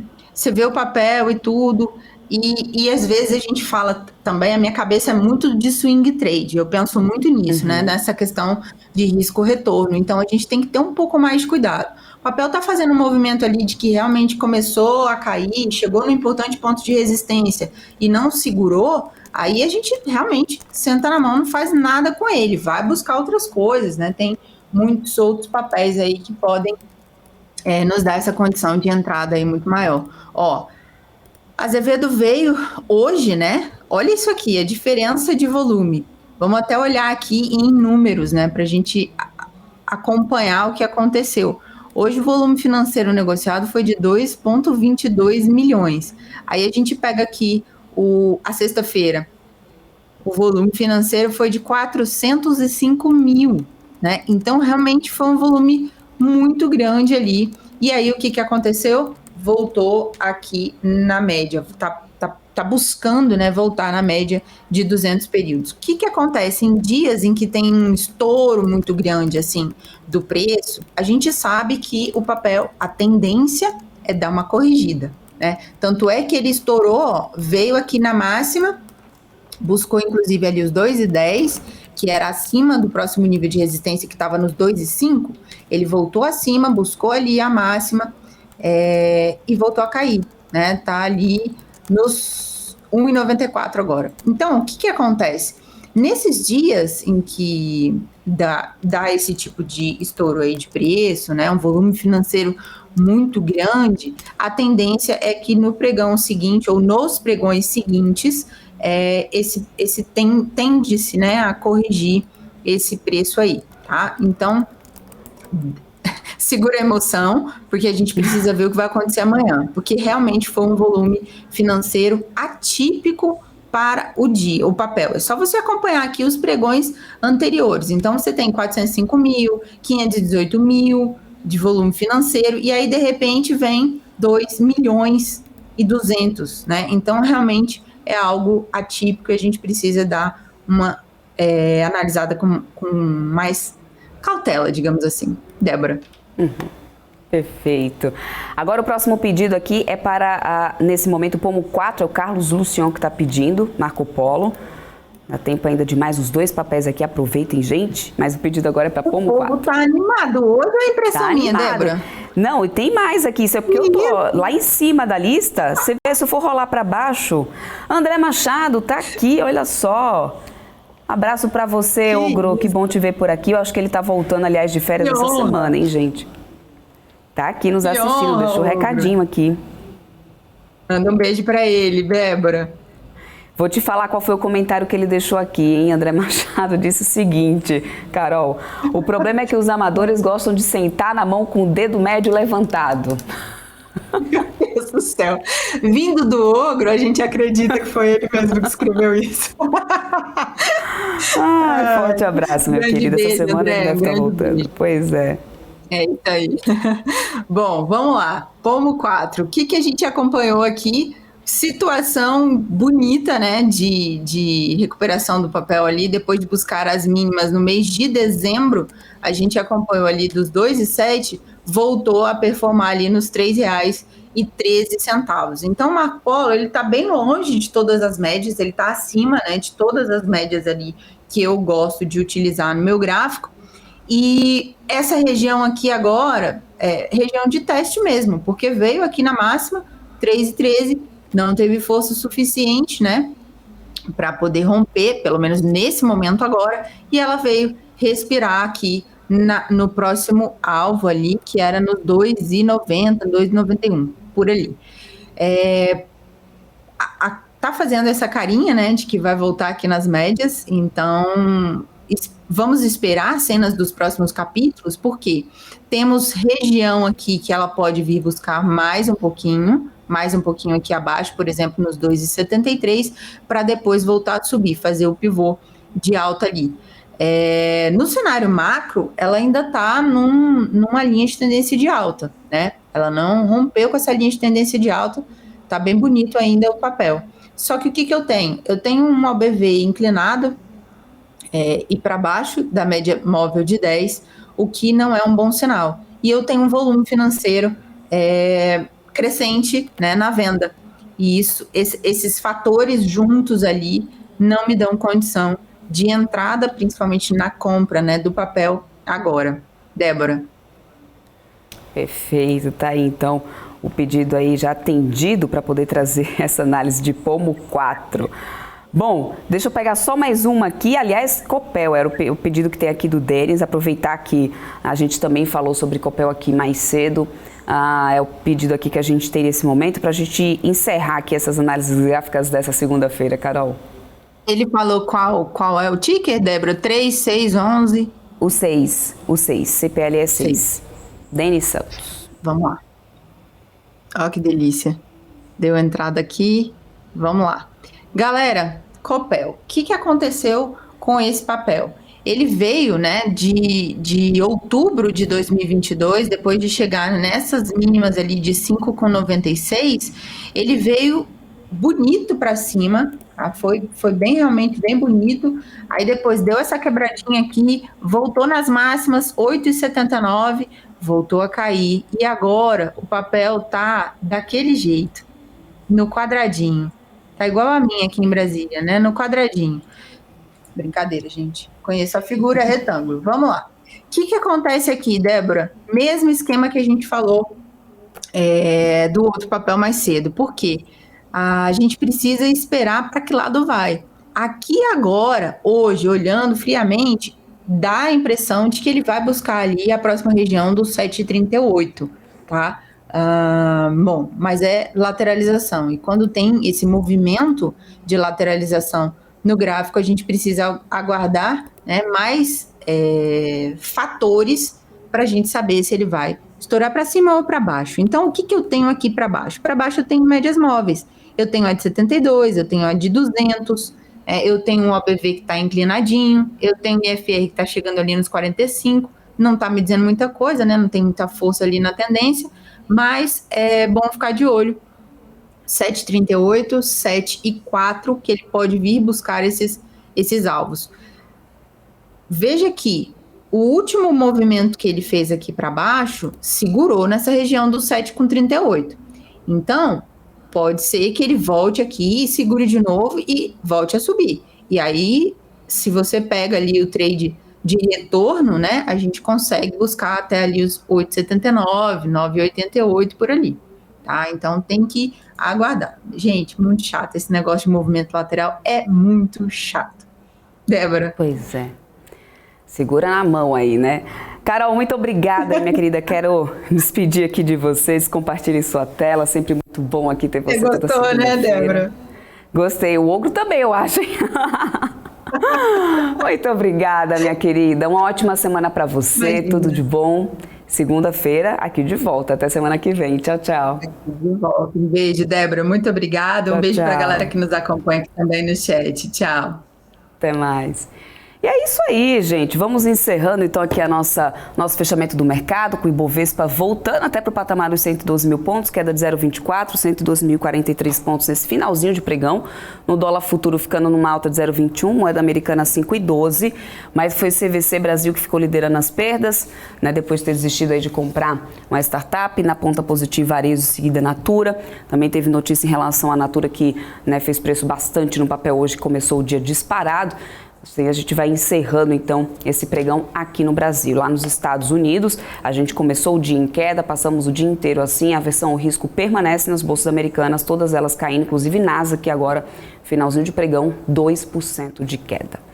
Eu vou ficando por aqui, mas você continua na nossa programação com Insights. Guga Almeida e Paula Moraes conversam com Alan Gani sobre os desafios do caso Americanas para os varejistas. Continue aqui na nossa programação, fica agora aí com Insights e amanhã estou de volta a partir das 10 horas da manhã ao vivo com a abertura do mercado aqui para vocês. Até amanhã, tchau, tchau.